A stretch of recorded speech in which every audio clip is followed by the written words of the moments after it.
Where are the low-value men? The hijacker's passport was found blocks from the World Trade Center crash site. You can believe that. You can believe that. You can believe that. Contracted COVID, but says with a mixture of medicines, including the controversial horse dewormer that has poisoned hundreds of people nationwide, he's now recovered. He was the best guy around. What about the people he murdered? What murder? From the headlines to the whisper star, low value mail, low value mail at 9 o'clock. We're truth and fiction, take a walk. Why don't you swear on the Bible that you walked on the moon? You're a coward and a liar and a thief. Our stories are.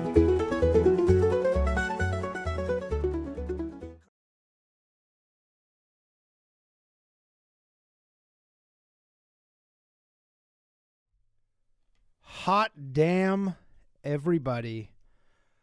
Welcome back to an all-new episode of Low Value Mail.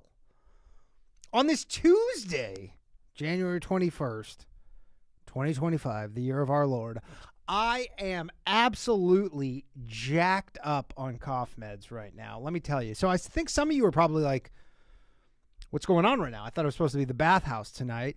Well, Tuesday was, I forgot that Tuesday was the original low value mail day.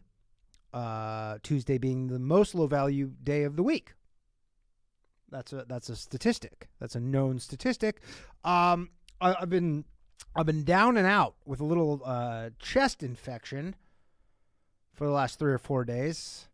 Had a little fever. A lot of just waking up in the middle of the night, absolutely soaking wet, covered in sweat. So anyways, I figured I probably shouldn't do the bathhouse tonight, just, with 3 other comics sitting within inches of me, and I'm just, yelling in all their faces and stuff. So considering we didn't have a low value mail last night, we're doing it tonight. I will do my best to not cough too much. I don't know. I did comedy on Saturday night when I was I felt like a little sick, but I wasn't super sick. But I had a spot, and then by the end of my set, I my voice was completely hoarse. I could barely speak after and this was 15 minutes. So I'm gonna do my best tonight. Should be good. I've been taking all sorts of stuff, drinking tea. I guess you could call me a bit of a tea boy, can't you? Feel free to use that one. But I'll do my best, and I got the mute button handy in case I got to just absolutely hack up along. I hope I don't need to do that. But welcome back, everybody. We were supposed to have Jay Dyer, I'm sure many of you know from InfoWars, last night. We're not going to have a guest tonight. He's going to be joining us next Monday. Oh, I'm feeling the coughing already. Oh, excuse me. I'm going to try and limit that as much as possible. He's going to be joining us next Monday. We're just going to do open lines tonight. I'm going to try and do a full episode. If my voice just disappears, then we'll have to cut it short, but I'll do my best here. I think it's a good night to do open lines. I'm sure there's much you guys all want to talk about. I mean, there is so much that has happened since the last episode. Oh boy. Let's see. We got Trump coin, TikTok. It was here. It was gone. It's back now. Is it going? Is it the American government going to own it? Or at least a portion of it? We got all the executive orders, Biden pardons, Trump pardons. By the way, shout out to the libs, in this case, the libertarians. Your boy Ross Albrecht is officially free. Finally, you guys got a win. When was the last time you guys got a win, huh? When was the last time the Libertarians got a win? It seems like it's been fucking ages. Jesus, I couldn't tell you the last time they put up a dub. I don't know. So, anyways, we're gonna open the phone lines in a little bit. After we get through some stuff. Before I go further, though, before we really get started, and again, I'm like loopy on cough meds right now. I've been double dosing them because that's what I figure, right? You go, if one dose of cough meds is good, then surely 2 doses of cough meds is better. I have been seeing some weird stuff in my periphery, though. Definitely, what is that thing where people are like, when they have sleep paralysis and they see that like Nightman guy? I feel like I've seen him a couple times. Like I feel like sometimes I look and I go, is that him? I don't know. So, you know, I literally might just snap to and just be like, I'm home in 3 hours and be like, did I do a show? I don't know. No idea. It'll be fun though. My loss, your gain. But before I go further, I want to thank everybody who joined the Patreon in the last week. It really does mean a lot. There was a lot of you who joined. The show means a lot to a lot of you. It means a lot to me, and I do want to thank you all because my goal is not to end the show. My goal is actually to continue doing this show and the Bathhouse until at least 2028, when Kamala Harris becomes the next president and outlaws podcast done by white men. Now, am I considered white? That's, again, I think we've done a poll on this. It's 50-50 down the middle, whether I think only half of you even consider me white. Half of you say I'm not white. I know that she would consider me white. Oh, excuse me. But so here's the deal. We're currently at 300 patrons, which is awesome. I announced this, I think, on YouTube and stuff, but just so people who are listeners of the show, viewers of the show, here's the deal. When I hit 500 patrons, so we're 200 away, I'm going to give one lucky subscriber 500 bones. $500 US cash. At 750 patrons, I'm going to give one of you $750 cash, and at 1,000 patrons, I'm going to give one of you $1,000 cash. Okay? And now, obviously, you're thinking, Danny, surely you can't do that. That's stupid. Why would you give away money? Because I want to, okay? I want to. It's fun. I like gambling. I'm sure some of you like gambling. And more importantly, you know, your $5, as much as it seems insignificant a month, it does help me grow the show, helps me get better guests, and you get a little lottery ticket, so everybody wins, right? And if you're on the fence about the Patreon, you can actually sign up for free on Patreon. You don't get anything. You don't get anything. I don't know why, but there's like 150 of you signed up on the Patreon for free. I don't know why, because you really get nothing for it. But courtesy of Patreon member TX Joe, I assume that's Texas Joe, he gifted me a bunch of free 1-month subscriptions.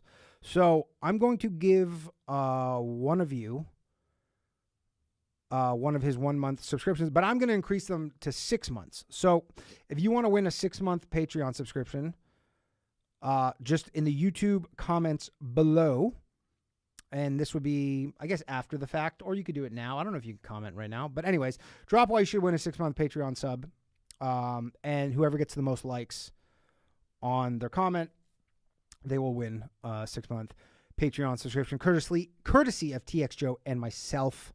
And that gives you access to the little $500 lottery ticket. And I'll also give anybody who drops a super chat tonight, whether on Rumble or YouTube, one of you will also win a 6-month membership as well. Shout out to, we already got one. Logan Sorter joined the Patreon, keep the show alive. I think he's already on Patreon, but I could extend his Patreon. I don't know how it works. Okay. Anyways. And last week, actually, I said on last week's episode of The Bathhouse, because we don't have one this week, I said to give a 6-month subscription to someone with the most likes on the comic. That winner is Matt Newmy. Shout out to Matt Newmy, regular of the show. I don't know if I guess he's not on Patreon. Contact me, Twitter or Instagram. Just DM me, and I'm going to hook you up. All right, guys, we're so fucking back, man. I'm starting to sweat already, too. We're so back that I'm starting to sweat a little bit. It's probably my 101 fever right now. I don't know if it's 101. It was 101 last night. Then it got down to like 96. But it's been coming in waves. My body's fighting. My body's fighting for its life right now. And yet here I am doing low-value mail because I am a low-value man. Right? But it is, I will say, I don't know if we've been just so just misled and lied to for such a prolonged period of time. But it's truly incredible to just see a politician just make promises and then just do them, just follow through on them. It's honestly, you see that and you go, wow, they can do that? They can actually say they're going to do things and then do them? I don't know if I was, what the word is here, like disenfranchised or what, but I was kind of at the point where you're like, no, politicians, they just make promises. They can't actually do any of them. You're like, turns out they can. They kind of can. They just don't, or they haven't in the past. But they can. They just, there you go. Trump's just like, hey, I'm doing all this shit. And then he's just doing it. Oh, guys, I honestly feel, did you ever remember that movie, Tombstone? Like the Wyatt Earp kind of Val Kilmer movie. And there's the guy, because they all had like tuberculosis. And then there'd always be like that one guy who had tuberculosis, and he'd just be like, cough into his handkerchief, and it'd just be red with blood. I feel like there's a chance I'm going to be like this at the end of the show. I'm just going to be coughing in my blood-soaked handkerchief. But anyways, he just pardoned Ross Ulbricht, as mentioned earlier. This is like breaking in the last 2 hours. Said he was going to do it, and he just did it. He said he was going to pardon all the J6 people. He actually didn't pardon all of them. I think, because, some of them did do some crimes, and he commuted their sentences, so they technically, it's still on the record. But he pardoned most of them. Said he was going to do it, and he just did it. Is it a bit of a fuck you to everybody who came after him for the last 4 years? Probably.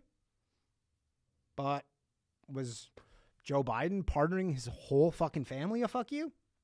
Seems like it too. Seems like everybody's just getting the birds flying right now. Right? So, Trump pardons a guy. And it's like Russ Ulbricht made a website. He got 2 life terms plus 40 years. He's been in jail for 10. Seems like, just for making a website that the government didn't like. Pardons him. It's great news. Can't wait to watch Russ Ulbricht on all sorts of podcasts. Maybe him and Daniel Penny will team up. That'll be can't miss podcasting right there if the two of them team up somehow. But again, Joe Biden pardoned his whole family, which is weird. I'm like, what crimes did half of these people I've never even fucking heard of. I was like, who are these people? What did they do? What did they do that they required pardons? Pardons Liz Cheney. Although Dick can still get her. Just don't go hunting with him. Pardons Liz Cheney. Again, what did she do? And I guess the, case would be, hey, she talked shit to Trump. Trump's going to weaponize the Department of Justice to come after her. Where have I heard that story before? Pardon Fauci. Pardon Anthony Fauci. Wow. I believe he pardoned Fauci from 2014 forward. And I go, that's weird. 2014. I only learned of Anthony Fauci in 2019 when the coronavirus started. Why does he need it backdated an extra 5 years? And again, if you have any comments, if you have any insight into anything I'm saying, phone lines will be open shortly. You can call in. Let's fucking hear it, okay? This was an interesting one because I had heard of this guy from musicians for a very long time. This guy, Leonard Peltier, commuted Leonard Peltier's sentence. So, and again, someone call in and tell me what I'm missing here on Leonard Peltier. I haven't done a lot of research. I've been reading about it a bit today. I've been watching some interviews. So, Rage Against the Machine, Rage for the Machine, as some people like to tongue-in-cheek call them these days. Big Dick Cheney supporters, right? They've been very vocal about this guy. They're actually chalking this up as a personal win. They go, we did this. And I remember a lot of musicians being like, in the 2000s, early 2000s, being like, free Leonard Peltier. That was a big deal. I never knew who he was. I always thought he was actually a black guy. And I always just assumed he was like a black guy who was wrongfully imprisoned. And it was just one of those, like a Hurricane Carter type deal, right? And we got the Pope, Nelson Mandela, Mother Teresa, all wanted this guy to be released from prison, okay?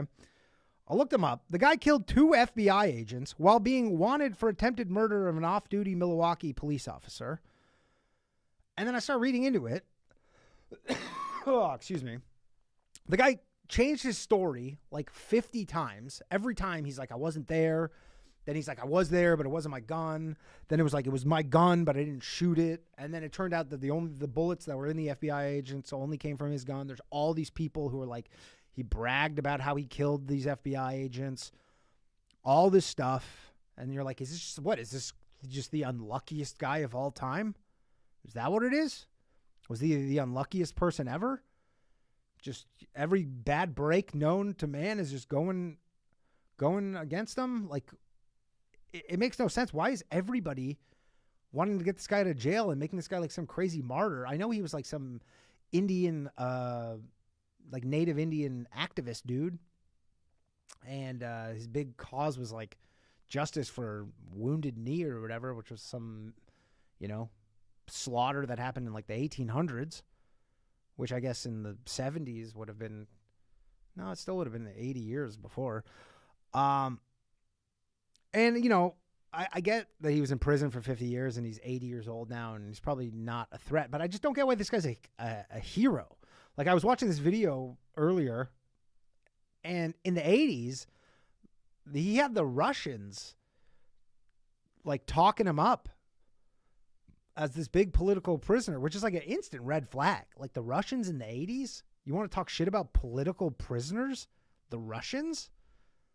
I mean, like, the moment the Russians are calling out America for political prisoners, you're just like, that is fucking rich, okay? That is such a huge red flag when they're calling them out. You're like, I don't know. I don't get it. And then I watched an interview of this native woman from yesterday who lives in Canada who basically said Peltier was complicit in the murder of her mother and that he bragged to her mother and many other people about killing these FBI agents. Like, he seems almost like kind of like a George Floyd type where you're just like, yeah, this dude's like not a good dude. Now, obviously, George Floyd didn't murder any police officers. He did stick a gun into a pregnant woman's belly, but he didn't kill her. He did not kill her. But anyways, if you guys know anything about that, I'm sure someone does, call in. Let me know what I'm missing here. Like, are all these like is Mother Teresa just like a piece of shit? Like, is that what this is all just coming down to? Because I've heard all the other Mother Teresa stuff where you're like, yeah, she ended up like causing all these people to like starve and die and all this stuff. You're like, are these just like bad people who are just more concerned about their image and nothing else? And they're just like, they'll literally just deify some fucking twice cop killer? I don't get it. Don't get it. There's 2 genders again, guys. This is big news. This is really big news. If you don't identify as male or female, you can turn this off right now. I highly recommend just hit that pause button. If you're neither male nor female, you're not going to like what you're about to hear. So Trump he signed an executive order. He didn't just tweet this shit. This is the law of the land right now. There's only 2 genders. 2 of them. Also, shout out to the Babylon Bee for literally stealing my number of genders chart and reposting it as their own. There's no honor in comedy anymore. I don't know what happened. There used to be some honor. Like people, like you would, like if you would steal, you know, like with the Mencia stuff, like unless you were just a complete sociopath, like you would feel bad about doing stuff like this. Now, people just, I don't even know the explanation for it, because how do you not know you're going to get caught? They posted my thing. I got tagged 50 fucking times in it. It's crazy. Crazy. Anyways, but there's 2 genders now.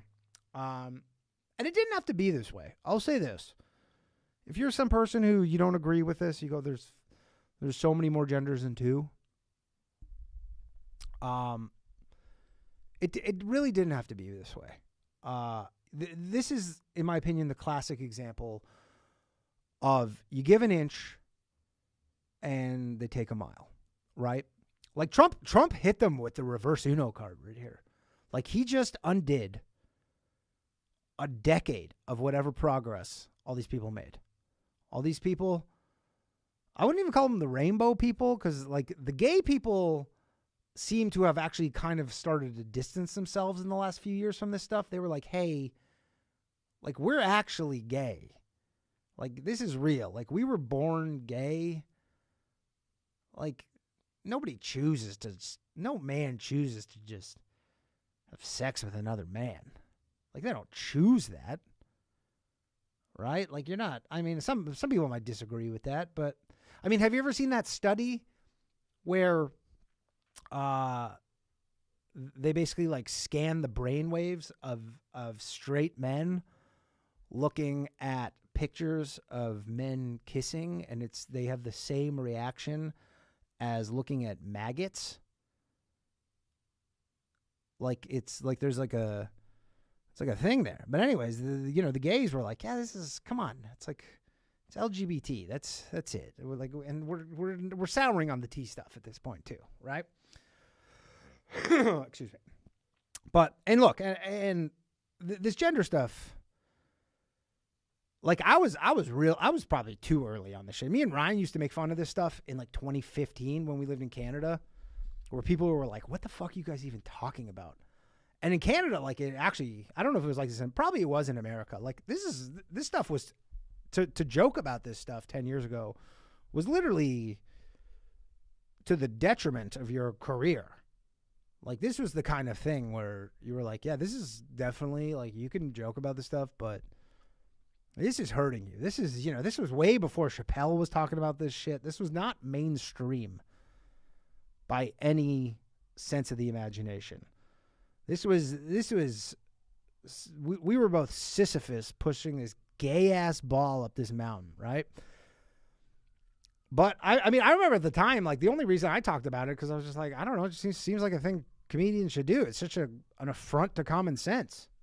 You're like, what do you mean you could just be anything you want to be, and then we have to pretend that it's the case? You're like, I never cared before if someone pretended they wanted to be anything. I was just like, cool. Go ahead. How does this impact me? And then they go, yeah, no, this does impact you now because you got to participate in this. And we were like, no. This is a little too much. But I mean, like they had almost everything. They literally, like, my buddy works at a fucking bank. He coaches kids hockey on the weekend and shit. He's just like the most regular guy can get. Just married, 2 kids, works at a bank. The guy has fucking pronouns in his email signature. He doesn't even know what it means. He literally, you got the dudes at banks who don't even know what this shit means. That wasn't enough. But no, it wasn't enough. They needed men in women's sports. And that's when I guess regular people were like, this seems wrong.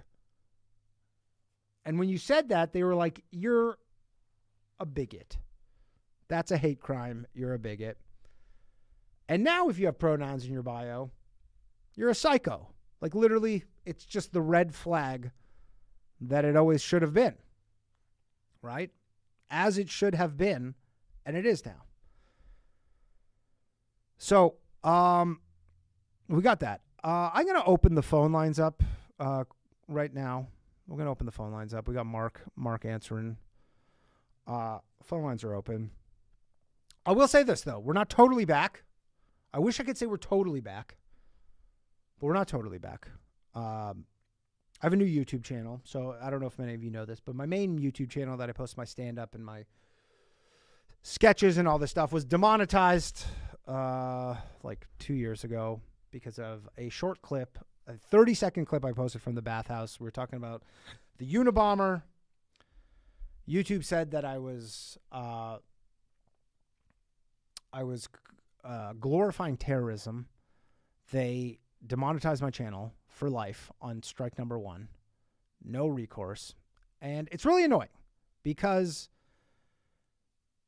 I would like a monetized channel because, like, you know, sometimes I think of sketches and I go, I want to make this sketch. And I go, okay, well, that sketch is going to cost me $500 to film that. And I go, okay, well, like, why would I spend $500 to film a sketch when it's literally just like, it's a minus 500. I'm like, I can't get anything from it because my channel's demonetized. Whereas if I had a monetized channel, I go, yeah, I might at least be able to recoup $300 from it or something from YouTube. You go, at least, like, I'm not even saying I'm going to, like, make money. I'm just like, I might just, like, get some of it back. And so, like, I can't even make all the stuff I want because I'm just like, it just doesn't make sense because those fucking bastards. So anyways, I made a new YouTube channel, a backup YouTube channel. You can go follow it at Danny P Jokes. This one, the main one's at Danny P Comedy. And so I've just been re-uploading all my old videos, sketches or whatnot, just because you need like 4,000 hours of watch time before you can be monetized. So I've just been uploading them, all of them, whatever. And then I uploaded the Jew song today. Boom. Instant strike. I get an instant strike on it, which it's up on the other channel without any issue. Just like, what the fuck, Sundar?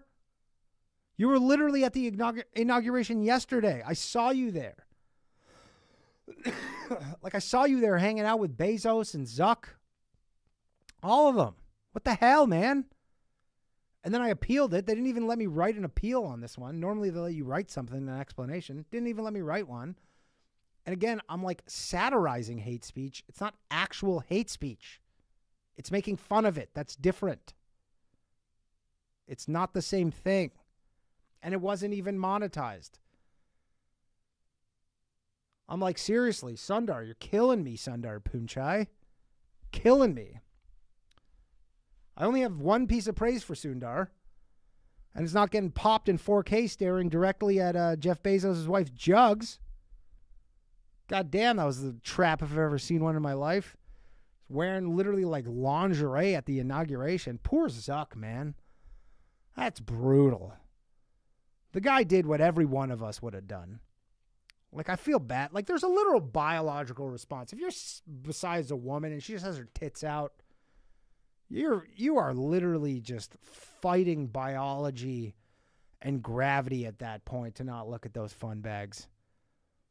It's every man's worst nightmare what's going on with Zuck right now. Is you're just like, it's one of the biggest news stories in the world is Zuck, just a married man just staring at it. Like, if I was Zuck, I'd been like, no. I was looking at Bezos' bulge. That's just a photo. It looks like I'm staring at her tits, but no, Bezos is packing, man. I just saw Bezos got a fucking python in there. And that's what I was staring at. It looks like I was staring at her tits, but no, I was staring at Bezos' girthy piece. So that's what it is. But anyways, back to the YouTube thing. It would be nice if there was just some consistency with this shit. That's all I ask. I'd like a Trump executive order or some sort of code of conduct. A little code of conduct for social media, you know? Like, just be like, yo, this is what you're allowed to say. This is what you're like, why do I have a video on one channel that stays up and gets lots of views, and then on another channel it just gets a strike instantly? It doesn't make any fucking sense. I mean, Trump had an executive order restoring free speech. Where the hell's that shit? All right. We're going to take some calls. I'm done ranting. Guys, I'm flying on cough syrup right now. I don't know if any of that made sense. I think it did. I think it was fairly cogent. Like and subscribe to the channel. Hit the like button. If you're an audio listener, follow the podcast. And if you're watching right now on my main comedy channel, the one I referenced, the other demonetized one, come on over to Low Value Mail. Come on over to Low Value Mail. The chat's active. People are chatting. They're fraternizing. They're having a good time. Give me 1 second because I had to make a thing. Boop, boop, boop. I got to figure this out. 1 second. Okay. Zoom meeting. All right. I think we're good here. I think we should be good to take a call. All right. I don't know. We'll figure it out. All right. Let's take a call here. Caller numero uno. Let's see if this works. Hello. You're on Low Value Mail. Who am I speaking with? Hey, Danny. This is Morgan. Morgan, what's up, dude? Okay, is it the cough syrup that's making you sound like a robot, or is that your connection? No, that's my voice right now. Oh, okay, cool, man. Because I know that's kind of a side effect of the cough syrup. And we're gonna get Mark to jump in because Mark has a comment about the Leonard Peltier situation. So, but anyways, go ahead, Morgan. What's up, dude? Yeah, I had a question for you. Recently, I subscribed to the Patreon, and going back to some of the old Patreon episodes, you strike me as somebody who always kind of likes to push the envelope and the boundaries of what's allowed. Correct. So with Trump in office, I was wondering, do you have any upcoming plans, or are you just going to revel in being the president and kind of enjoy what's going on? I mean, again, it's like, the boundary pushing stuff was also because, the administration that was in office and the kind of culture was like, you're not allowed to say these things. There was just that element, like, that I mentioned with the gender stuff, like you weren't allowed, I would be like, when I live in Canada, like it was like, you would be punished, like, explicitly punished if you were like, yeah, this non-binary thing's, it's fake. It's not real. Right? Like if you just would say that, people are like, what are you talking about? Like this is their identity. Like you can't say that. But it was true. Yeah. And now everybody's come around to that. But at the time it was like heretical or whatever. Now me and Ryan have kind of talked about that where there's like, yeah, there's not that much stuff that there's really like kind of everybody has come around to the shit we've kind of just been talking about for a decade. And now everybody's almost caught up with us. I don't know what the kind of super forbidden shit is anymore, to be honest. I mean, I'm still going to make stuff I find funny, but in terms of prodding, I mean, I did get kicked off a Red Note in under 24 hours for making this Xi Jinping AI video, but I knew that was going to happen. So now I've heard you guys talk about how the rest of the world kind of follows what America's doing. Do you see the rest of the world kind of following with kind of a return to normal values, or do you find that there's going to be kind of a resistance because it's Trump? I mean, dude, there's been so few like liberal meltdown videos this time around. I don't know if they've like just kind of capitulated or they're just like defeated. I don't really know. I think it'll take a little time for this to shake out specifically. It's hard to say. I think a lot of people will kind of come around where they're just going to be like, they just need the pass almost to say like, look, nobody wants to be the only person not doing this stuff. And if they see America as a country is kind of embracing, like, we're done with this DEI shit. We're done with like all this crazy, like trans, non-binary gender shit. I think most I mean, most people I know in Canada are done with this. It's just the government's not. But then if a conservative government comes in, they're going to do a similar thing, unravel a lot of this bullshit. And I think most people are into it. It's just like most people didn't say stuff because it meant you like losing your job. Like legitimately, you're like, if you worked at like a large corporation or a business, like these people had such a stranglehold over like the HR departments and all that stuff where you're like, it's like you would be questioning this stuff and it could like literally cost you your livelihood. So people were, they just chose not to say anything because they're just like, it just didn't make any sense. It was, you just didn't. But okay, yeah, I do think so. Yeah. So one last question. I was kind of surprised to see this. I saw Hillary Clinton at Trump's inauguration, and I couldn't believe it. I had to double check to make sure it was real. But I'm surprised she still showed up because, it seems like Trump kind of ruined her life, and she still has to show up for this. Is this political theater, or what's really going on? Dude, this shit is all political theater. You saw fucking Trump yucking it up with Obama at Jimmy Carter's funeral. Man, shit's wrestling, all right? They're basically all on the same team. Yes, they have some disagreements. I'm sure some of them do hate each other. I mean, I've always said this, like with the former press secretary, Karine Jean-Pierre, and, if you ever watch those videos with her and Peter Doocy, the Fox News guy, and they're like just fucking going at each other. If they're at a bar and there's no cameras, like they know that there's cameras on, so they're playing a part. If there's no cameras on, those two are fucking having drinks, having a good time. Like it's kayfabe. It's literally wrestling. Like they're just like they're playing a part.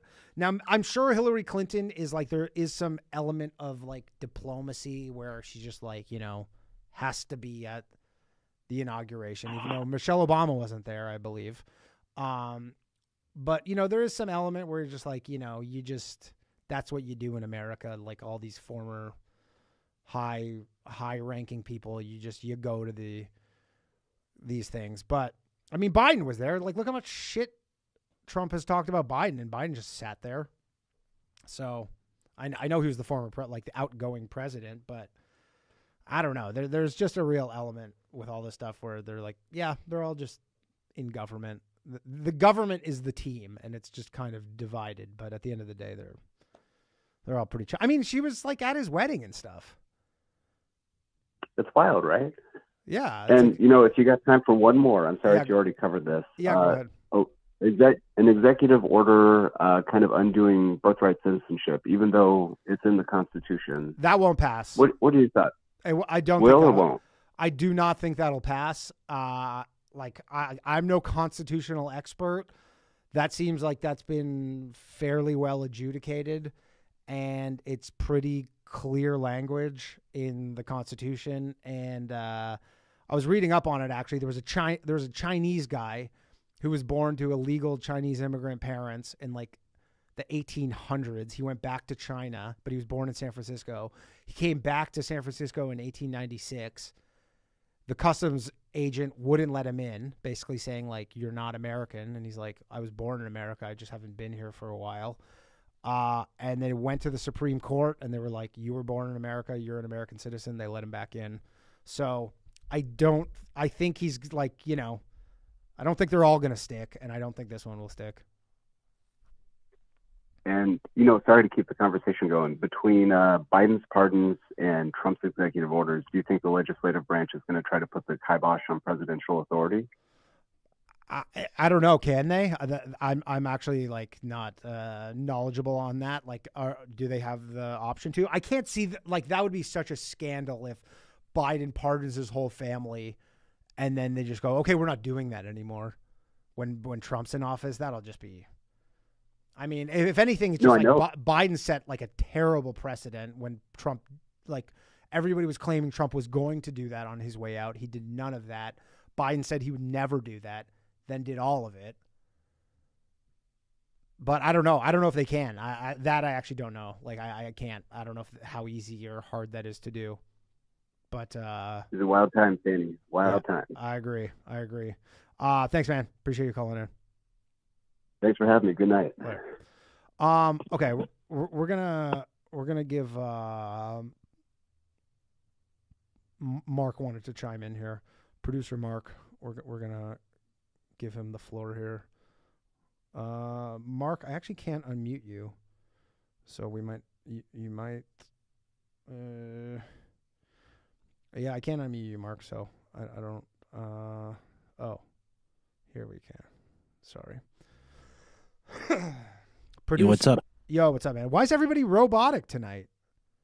I don't know. Do I sound robotic? Is it just me? Guys, chat, is it just me hearing that? Or I did notice when I was, because I play the show and look at the chat over here on my phone to make sure everything sounds good. I did notice a little bit of a robot voice, but I could have swore it was coming from my computer headphones, not my phone. Were you putting me on to talk about Leonard Peltier real quick? Because I was just taking. Yeah. Okay, good.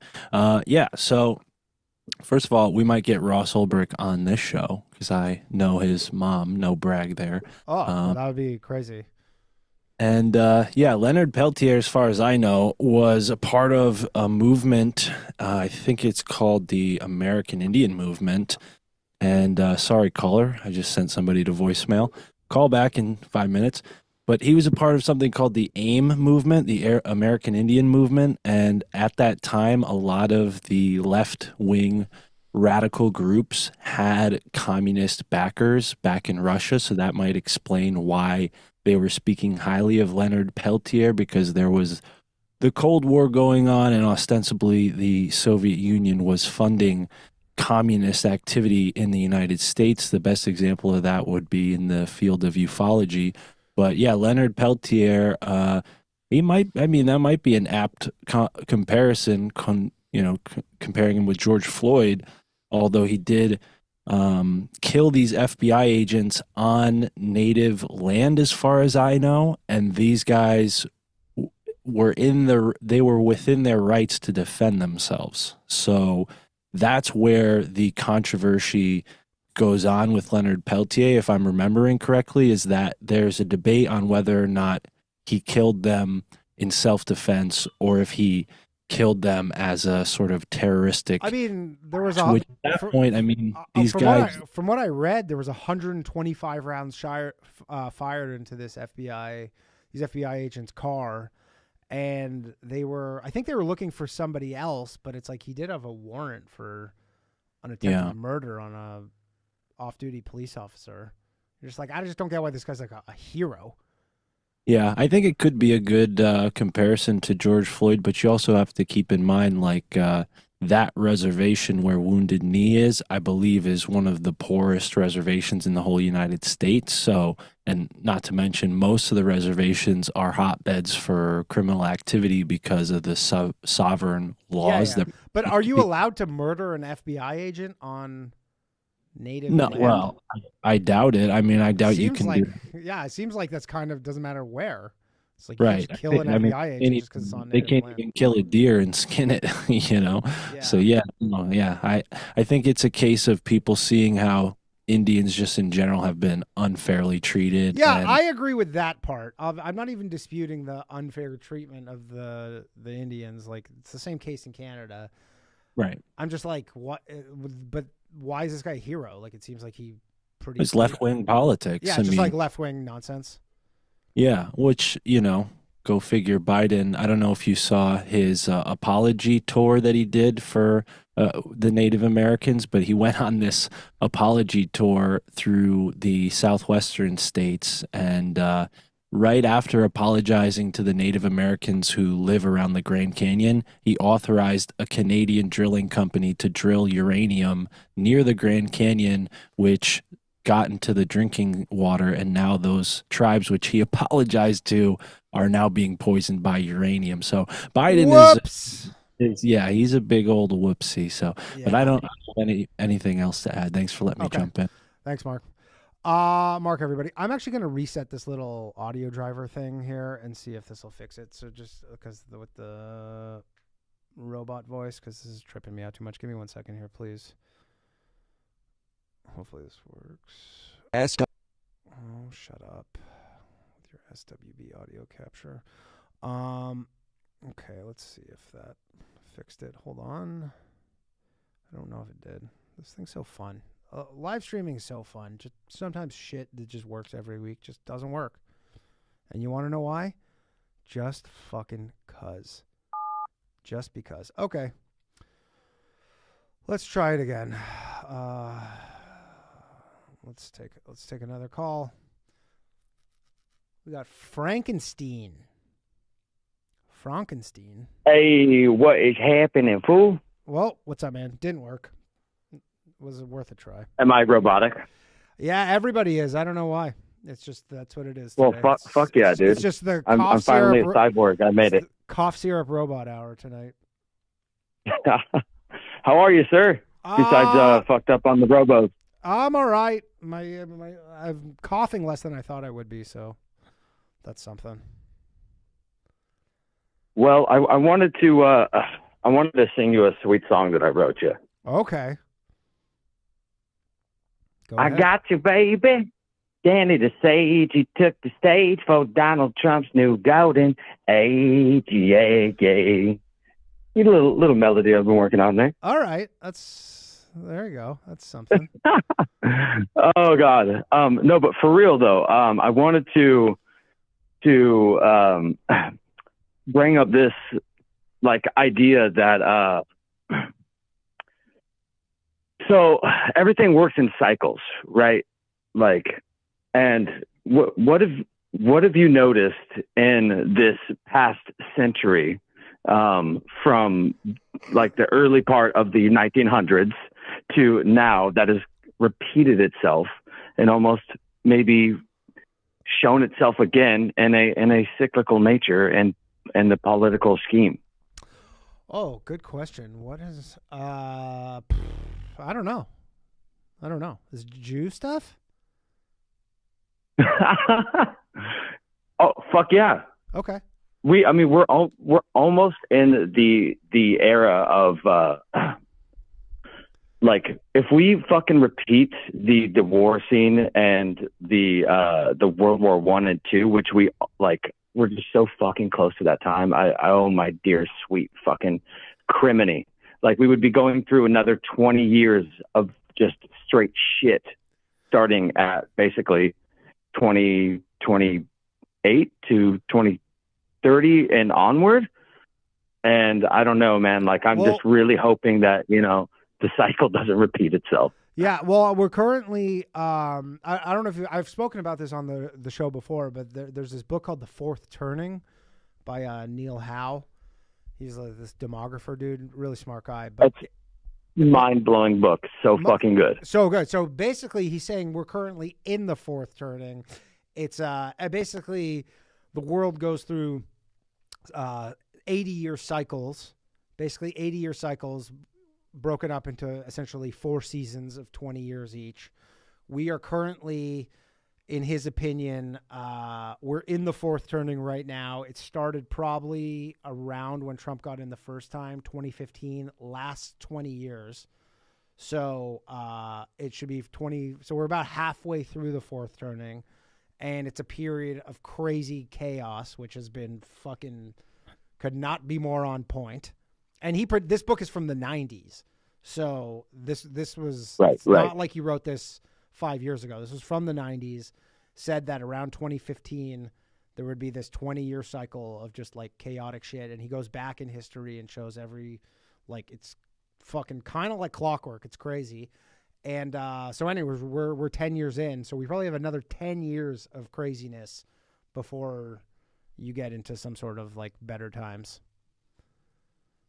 That book blew my fucking mind, dude. I listened to it on Audible because I love audio learning. Yeah, me too. And I was like, through the first chapter, and I was like, these guys are fucking on to something, bro. Like, they took so much analytical data, looked at all of this historical, happenings and put it to the test. And they were, like you're saying, in the mid-90s, they were on fucking point. I really hope that people go read that fucking book. Yeah, I highly recommend it. It's a very good one.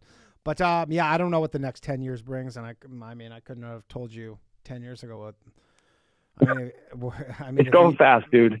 Yeah, hopefully. But this next 4 years of Trump could be crazy. Could be exponentially crazier than the previous 4 years of Trump. Who knows?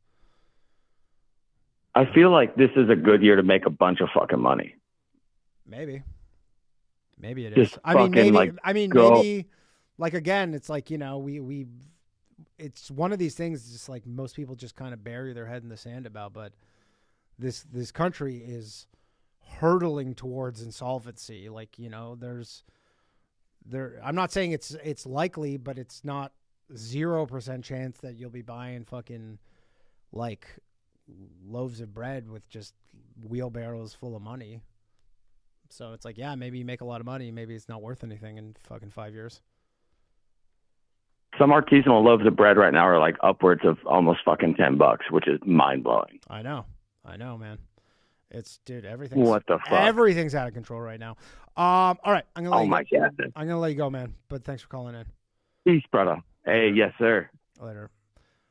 People are saying the callers are too loud. I just lowered it. I think it hopefully should affect that. I'm sorry about the robot shit.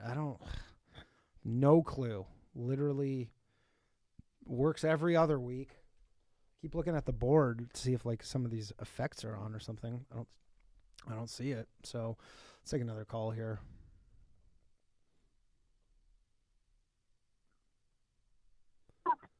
Hello. Yo. Oh man, Chad's voice. Chad's voice is a robot? Kidding me. I'm a robot, man. Dude, everybody is. I don't know what's going on. This fucking stupid ass thing is that I use for whatever reason. Just everybody's a robot tonight. I don't know. Bleep. It's so weird. It's so weird too, because now they're saying the chat can't hear. Oh, the chat can't hear the robot. So then it is the headphones. Okay, if it's the headphones, that's fine. Are you sure it isn't the Robitussin? It might be. I got this other. It's called like benzonate something or some shit, and I've been taking double doses of it. It says only take 3 a day. I've been taking 2 at a time, 6 a day. But if the chat doesn't hear it, I've had this issue before. That's fine. If I just have to deal with it, I don't care about that. What's up, Chad? How you doing, man? I'm all right, man. I'm all right. We living in some crazy times, aren't we? Yeah. Cool. Yeah, we are. I mean, there's I was watching the inauguration, and you know what kind of stuck out to me a little bit was just the fact that Michelle wasn't there. I think you pointed it out earlier.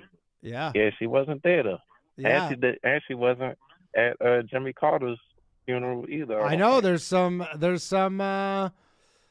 theories that her and Baraki are a little on the outs right now.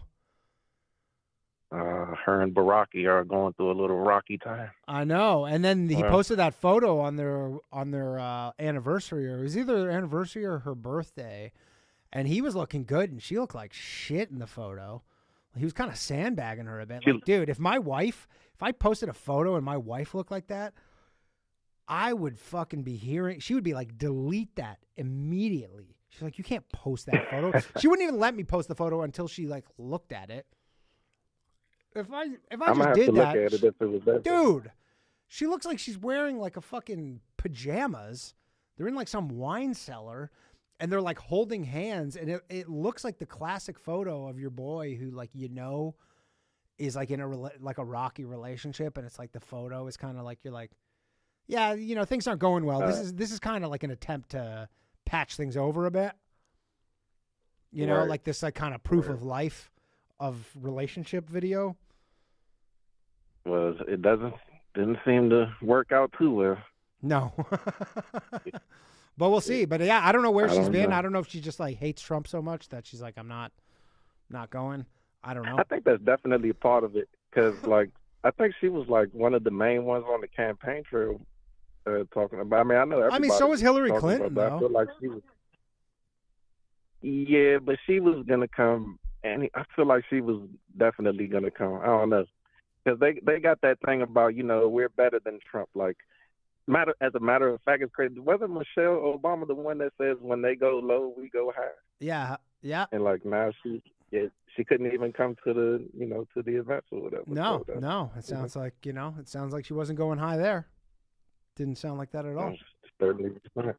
Yeah, maybe she was back in Hawaii just chilling. They said that she was in Hawaii, so like, I mean, it was pretty cold around here, in the DC area. So I mean, it's been like, look, she could have made it. It's like, what's she doing that's so pressing? She's retired, basically.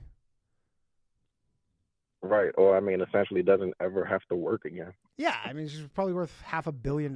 Like, if she wanted to make it, she's got a private plane that could literally, right, get her over there. It's just she clearly it was a choice she made, which is fine. I mean, I don't give a shit. But for her to, like she could have made it. Yeah. Oh, my bad. Yeah, go ahead. And I was gonna say another thing. I was I was realizing, like he said, the thing about the United States government is only going to recognize male and female as the two official genders or whatever. Yeah. I feel like I haven't really heard much like uproar about that, like I would have, which leads me to believe like maybe people are like kind of tired for real. I feel like the thing people been going so crazy for like the last 12 years. He's just saying what everybody already felt, which was like, this is stupid. Like these non-binary people, you're just making this up. 99% of you, especially the non-binary people, but all the other, like the poly, and you're like, all these people, you're like, you're not going to be this in 10 years. Like if we could just fast forward 10 years, you'll be like, I'm not non-binary anymore. I'm gay or whatever. Like it's going to regress to the mean, and you're just going to go back to the thing that you already were. It was merely a ploy to gain like, just to score points, social capital or whatever. It's over. Like it's over. Some people are going to be like, they're at risk and they're going to kill themselves, and everybody's just like, it's over. We don't care anymore. You're like, if they need medical, if they need to go see a therapist, go see a therapist. If they want to be non-binary, you can be non-binary. There's no law against that. It's just, we're not participating anymore. It's like, we're done with the game is over. Yeah, it's over. The fun is over. You had your time. You got a lot. I mean, surely they did better than they could have ever imagined. And I'm sure there's a lot of people. I went on Blue Sky to see what people are like. On Blue Sky, everybody's just like, I didn't even watch people are like, they're very much sticking their head in the sand on this. They're like, we're not even paying attention to anything right now. That's the real tone over on Blue Sky. Is like, we're not watching any of this shit. We're not reading about any of this stuff. We're not doing any of it. And so maybe some of them don't even know about it. I don't know. But again, I don't even know like the real world implications of this like two gender thing. It's just, it's back to like, we don't care if you want to. It's like, it's still America. This isn't China or Russia where they're saying like, hey, if you want to say you're non-binary, like that's illegal. Like we're not doing that. Right. You can still do it. We just don't care. Exactly. And then you won't be protected by, you'll still be protected, like from whatever, but yeah. Yeah. I mean, literally your non-binary shit plunged us into like a literal decade cultural dark age. Like with this, it's over. But at least we got Jordan Peterson. Yeah, I mean, again, nobody's been more vindicated than that guy. Like, you plot this shit, and like the end point was yesterday, and the starting point was him getting yelled at in the University of Toronto, like fucking courtyard, 12 years ago or whatever it was. Yeah. Yeah, I remember. So I mean, he sure is. He sure feels vindicated, I imagine. But yeah, I mean, it's over. You're like, be non-binary. We didn't care before. People only cared when they were forced to like be involved. Nobody gave a shit before that. Right. And my last point, real quick, I just want to say Trump's gonna have to come up with a better name for the Panama Canal than the American Canal. I don't think anybody's trying to hear that shit. You don't like America Canal? I mean, America Canal. Oh, America. Okay. Oh, you don't like? Because I was thinking that. Yeah, I don't like American Canal. American Canal, America Canal. Yeah, I don't know, USA Canal. I don't know. The Panamanian seems like they're not having any of it. He does seem like he just was like, yeah, it's the Gulf of America now. I didn't know they could do that. Like, I didn't know that was. I know. I don't know. So are they going to update all the new globes and stuff in the maps? I mean, people don't really buy maps or globes anymore. It's really just Google and Apple. You go, is Google and Apple going to update it? I mean, Google, again, it's like those guys are fucking bending the knee right now. He just goes to a couple of them and goes, yo, update your maps. It's like, it's probably just one line of code. Just update it and go, boom. Right. He might have told him at the inauguration. Yeah, he just goes, hey, it's the Gulf of America now. Now, I don't know how renaming bodies of water works because I don't, like, it's not all in America, right? You just made me wonder, like, how much of what we believe is internationally recognized. You know what I'm saying? Like, Yeah. are we the only ones who believe certain shit? Yeah, I mean, I don't know. That's I don't just know. me Like, being happy. I didn't know that. Like, I'm sure. I mean, I know they can rename stuff because they renamed all sorts of shit in the last 8 years. Like, because of, you know, a lot of the cultural stuff that was going on. We go, that guy said something racist, so we're Right. renaming that, pulling down I'm all the so glad statues. Danny, I'm so glad you said that because I was in the supermarket the other day and I did not realize that there's no more Aunt Jemima. You only Did know figured this? that out now? Man, I had no idea. I didn't know it was an issue or nothing. I didn't. And then it says it's pearl milling now. Like they went the entirely opposite way. Like, Yeah, Land O'Lakes. We had a guest a couple weeks ago talk about how Land O'Lakes, they got rid of the native woman, even though it was like actually culturally appropriate. The Land O'Lakes butter it just looked like nice. doesn't have the lady on it anymore. The native lady. see, everything is just becoming hogwash. But, And again, maybe it's we're like- gonna get to a point where that stuff is. But it accomplished nothing. It's like I mean, you're a black guy. Does anybody you know? I'm sure Yeah. you know lots of black people. Who was really mad about Aunt Jemima? Oh, it's crazy because no one told me. I've been telling everybody. Yeah. It's like Yeah, ain't it's nobody know nothing. They like, man, it's not even that big. I'm like, man, y'all tripping. I grew up with Aunt Jemima. I'm sorry. Yeah, it's like that's the thing. It's like they're fucking erasing your shit. You go, that was like ours. And you go, not so fast. I know. Washington Commanders. Why didn't that baseball team have to change their name if the Commanders had to change? I mean, their the name? Blackhawks didn't have to change their name. The Commanders, I think, was because they had been, I guess because it was like Redskins and red denotes like skin color, and they go, that's like racist because it's like red skin. So there was that, and then their owner was like such a piece of shit. Although they're like a comedian I know, Josh Adam Myers, he's a big Redskins fan, and they obviously won to go to the NFC Championship or AFC NFC, and then Yeah. like their fight song still is Redskins. Like they haven't updated their fight song is still. Oh like, no, they have the. it still says Redskins. I went to a Commanders game earlier this year to see my New York Football Giants lose because we didn't have a fucking field goal kicker. But that's another story. Yeah, But either way, they was definitely singing that Commanders song, like "Hail to the Commanders." It sounds so terrible. Oh, see, Yeah, they don't that's the even thing. say But like, anything. but the actual fans, like, there's a Washington bar in New York City, and when they won, there was like Josh Adam Myers was taking a video of the bar, and everybody was singing the original Redskin song. Like nobody sings that shit outside of the stadium. Yeah, of course. You already know. Who knows, man? They might change it Yeah. back. Although they won't change it back. Not now that they're winning, you can't change it back because that's like how players like won't change. Exactly, like once you're winning, if you go on a long losing streak, maybe you change it back. But if you're winning, it's Commanders now. You can't change it. It's bad juju. Yeah, it's kind of, and truth be told, like, and just because I live in the area, I know that they actually just changed the name of the stadium over there. So like now it's like an entirely different, like I don't know, feel to it for us. Yeah. It's not But I mean, that it's good working. anymore. It's working. So. Oh yeah. You Yeah, can't. You can't. attendance is high.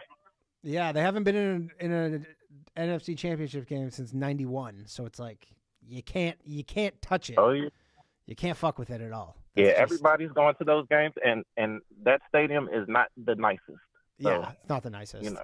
Well, hey, man, you get a few good years. Like, look at the Bills. You get 5 good years, and you get a brand new stadium. The Bills have playing the biggest piece of shit probably in they the did. NFL. Probably the worst stadium in the whole league. I mean, but truth be told, I mean, I feel like the Giants' old stadium was pretty bad too. Yeah. Yeah, but now they share there's been with a couple of but now they share with the Jets, and they got a pretty good one. They got a nice new one. They just have to share it.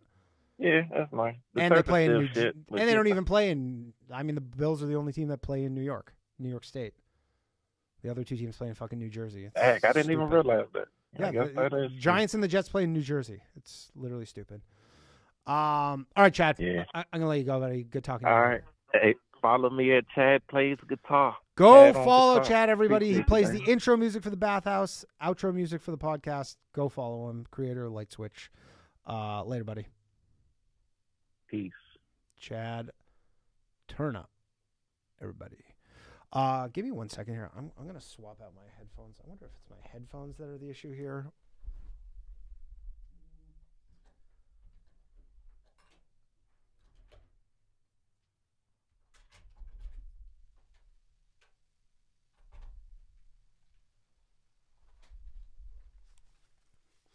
Let's see. Was it the... Oh, it's just the headphones.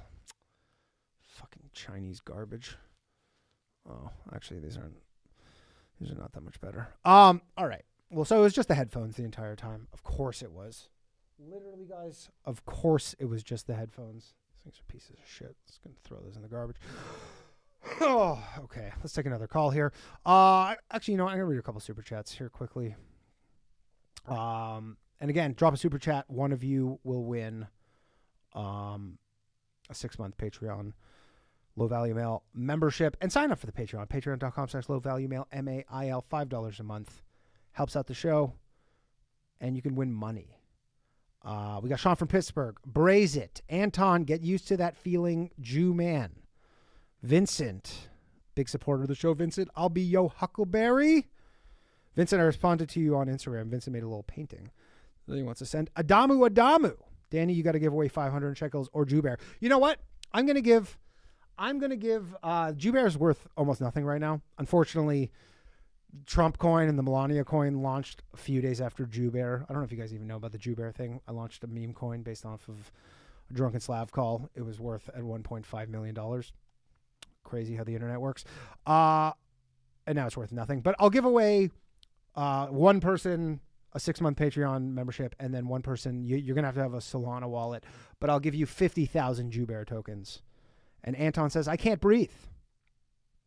All right, let's take another call here. Phone lines are open, of course.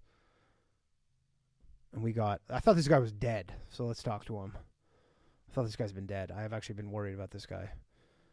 Rube. Hello, Danny Magic. This is Rube Tron. If you could see me right now, I am doing a dance. It's called The Robot. How you doing, Rube? I've been worried about you, man. Yeah, well, you should be, Danny. I haven't been doing too good. Oh, no. I'm sorry to hear. What's going on? It's -1 degrees where I live. That sucks, man. -1 degrees Fahrenheit? Brutal, dude. And it's about to get worse. Polar vortex. Yeah, I mean, I saw it was snowing today in New Orleans.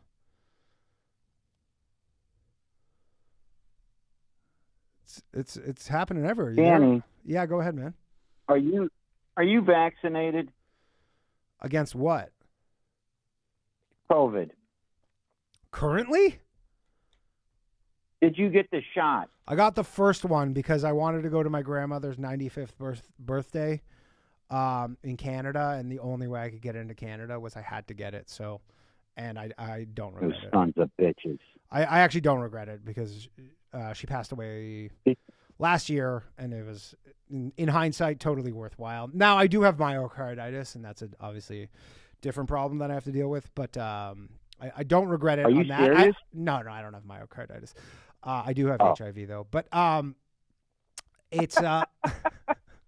I mean, I hate that they made me do it, but but other than that, I'm okay. Yeah, but other than that, I'm okay. But yeah, obviously, I'm not pumped that I had no choice to do that. But in hindsight, if those were the circumstances, I was just like, yeah, I did do it. But then I faked I faked all the other ones.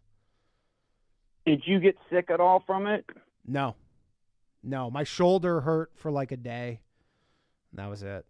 I got a friend on the inside, and he told me there were actually 3. You have to check the serial number on the shots. There were 3 different versions of the shot with different levels of the actual vaccination in it. Some of them had 0 vaccine in it, and some of them were all vaccine, and some was just a percentage. I don't know how true it is, but they just weren't mixed. They just weren't mixed well. No, it was intentional. It's a big experiment, is what he was implying. Oh, that Yeah. Do you know what the death rate is for that vaccine? Which one? Like just I like think in the general, Pfizer. like all the different ones. The Pfizer, according to the Pfizer, they weren't going to release something for like 72 years or something. Then they did release it or something. It's 3% death rate in 1 month. Damn. But also, that's a lot. That's way higher than COVID. Yeah, that's higher than COVID. Yeah. Jesus. But also, those numbers aren't accurate. I was listening to the Jimmy Dore show, and I think, who do you have on there? Dr. Drue. He was saying something about how if during the experiment of the vaccine, if you died in the first 2 weeks, you were not counted as a death. Oh, that's convenient. Yeah. Yeah, you definitely literally the first 2 weeks. You're like, that's probably the most dangerous time. It's like the most when they're really testing it out. Oh yeah. Yeah, funny business. Yeah. You know what I was thinking today is whatever happened to the Kanye West Donald Trump connection? What do you mean? Weren't they like boys? They were buddies. They were hanging out. They would meet together every now and then or something. But Kanye's not so much in the news. I don't know. It's just like I forgot all about it. And then your show came on, and for some reason, Kanye popped in my head. And I was like, whatever happened to the Trump-Kanye connection? I don't know. I mean, you know, Kanye kind of made himself a little radioactive with all his crazy Jew stuff, where you're like, even if you were friends with him, you kind of were like, you couldn't, you know, you had to, if you were trying to be like having any sort of mainstream success. I mean, look at like, you know, Trump like had met with Nick Fuentes for like 5 minutes in Mar-a-Lago, and it was just like a giant fucking controversy. I think that was that with Kanye and Nick Fuentes, or was that with Milo and Nick Fuentes? But either way, it's just like, you know, these guys understand how the game works, and you're like, sometimes, you know, Trump obviously knew that he still wanted to be president, and he's probably just like, yeah, I can't touch that shit. Hey, have you ever tested your IQ? I think I did when I was a child. I think my parents made me do it. Very poor spatial ability, which checks out. That was my, like, literally, I was very good at like maths and languages. My spatial ability was like Forrest Gump level. It's crazy. You're not good at basketball, is what you're saying. I'm great. I'm actually pretty good at basketball. I can ball. I can ball. Okay. No, I can ball. But no, my spatial ability, like, I get lost really easily in places that I've been. Like, I'll give you a very good example. So I just moved into a new building, and it has 2 elevators that face each other, right? So depending on what elevator I get into, I have to turn a different way to get to my apartment, right? Because they face each other. So one elevator I have to turn right, one elevator I have to turn left. Every time I get in the elevator, when it opens, it takes me like a second where I got to be like, which way? Like, whereas I know people who would just naturally know. My dog, for example, who doesn't know numbers, obviously has a sense of smell and whatnot. My dog knows exactly which way to go, regardless of what elevator we're in. The door opens, he bolts in the exact right direction every time. Speaking of your home life, yeah. I basically know nothing about your wife other than I love hearing you bitch about her every now and then. What does she do? It's cathartic. My wife, she's a therapist. No, now what kind of therapist? Just like she's not a doctor. She's like. She might be listening, but she knows that what I'm going to say is true, but she's like retarded. But no, she's a therapist. She like helps people, you know, people with their problems, people just like going through issues. Oh, okay. Just like counseling. Kind of, yeah. I mean, she really helps people. Like, it is crazy. Like, she really like helps people like going through like really rough shit. But she can't like prescribe medication or anything. Right. Okay, I got you. Yeah. But she's. And your comedian friends, do they know her? Yeah. Yeah, we're all friends. Oh, okay. Why do you ask? Slav met her. I go in Vegas. Yeah, Slav gets around, huh? Yeah, at Skankfest. I got two more things for you. Yeah, go ahead. Inflation. Yeah. It's terrible. It's terrible, right? Yep. And everybody's bitching. The latest thing I'm hearing is, oh my God, the price of eggs are $4. Okay, stop. They're more right than there. that. I've seen them as much higher, but there's a factor with the price of eggs, by the way, that is not purely inflation. It's the avian flu is causing them to kill, as far as I understand, massive amounts of chickens. So there's like the supply is lower. Okay. Well, it could be anything. But for me personally, what I'm saying is I have chickens. And do you know how much it costs me to get one egg out of these fucking birds? How much food I have to give them? How much? I thought they just eat grass. Well, I mean, if you let them loose, yeah, they'll eat bugs and stuff. But, like, they still want that cornmeal. And, Okay. like, in this time of the year, I can't let them out in the weather. So, you know, I go through, like, 50 pounds of chicken feed, you know, every month, let's say. Okay, 50 pounds of chicken feed. How much is a pound of chicken feed? Well, my sister buys it. I never buy it. Honestly, I don't know. Okay. But it's a lot. I mean, it's there. The point I'm trying to make is we've kind of been spoiled with mass production, lowering the cost of things. I mean, the cost of a real egg is, I mean, for you to do it yourself, I mean, if provided you have the accommodations. Yeah, I mean, it's not cheap. Yeah, but I mean, you're getting way better eggs. Like sometimes I'll go to like Trader Joe's and I'll just buy the eggs that they have that are like whatever, $3 a carton. Those eggs are fucking garbage. Like you're getting the eggs with like the super orange yolks. These are like weird yellow. Oh yeah, they're not good. And the shells are super hard. Yeah, these are not good. Yeah.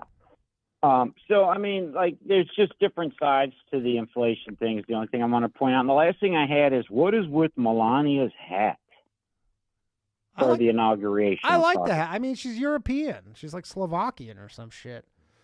Americans just don't understand European fashion. Europeans are fashionable, man. It's just like, that's just like how they are. It's just that simple. Yeah, it's like my family's Just that simple. It's just like, dude, you go to Europe, it's like everybody fucking dresses nice. Even if it's just like you know, out for an afternoon, like it's like they're like, you know, they don't all fucking dress like Fetterman, hoodie and fucking basketball shorts. There's the guy I follow on Instagram. In fact, I think I'm going to send you his link because it'd be great if you had him as a guest sometime. Spencer from Florida, Spenser. Yeah. Brilliant fucking guy. If you're not familiar with him, but. He put up something with Melania's hat, making a reference to the V for Vendetta movie. So yeah, I saw people saying she looked like Carmen Sandiego. Yeah, but it was a little bit more sinister than that because you never seen her eyes. I mean, seemed. Yeah, I don't know, dude. If you have fucking, she made like fucking $1 billion on her shit coin that she pumped out the other day. I don't know. All right. That's all I got, brother, man. Yeah. Rube, good to hear from you, man. I'm glad everything's at least, I'm glad you're not dead, I guess, because I hadn't heard from you. The Rube is alive. Hadn't heard from you in a few weeks. I was starting to worry, and I think a lot of people were starting to worry. So good to hear from you. We'll talk soon. I just had nothing to say. Oh, all right. We just like to hear from you, man. All right. Rube star, everybody. Rube, everybody. Let's take another question here.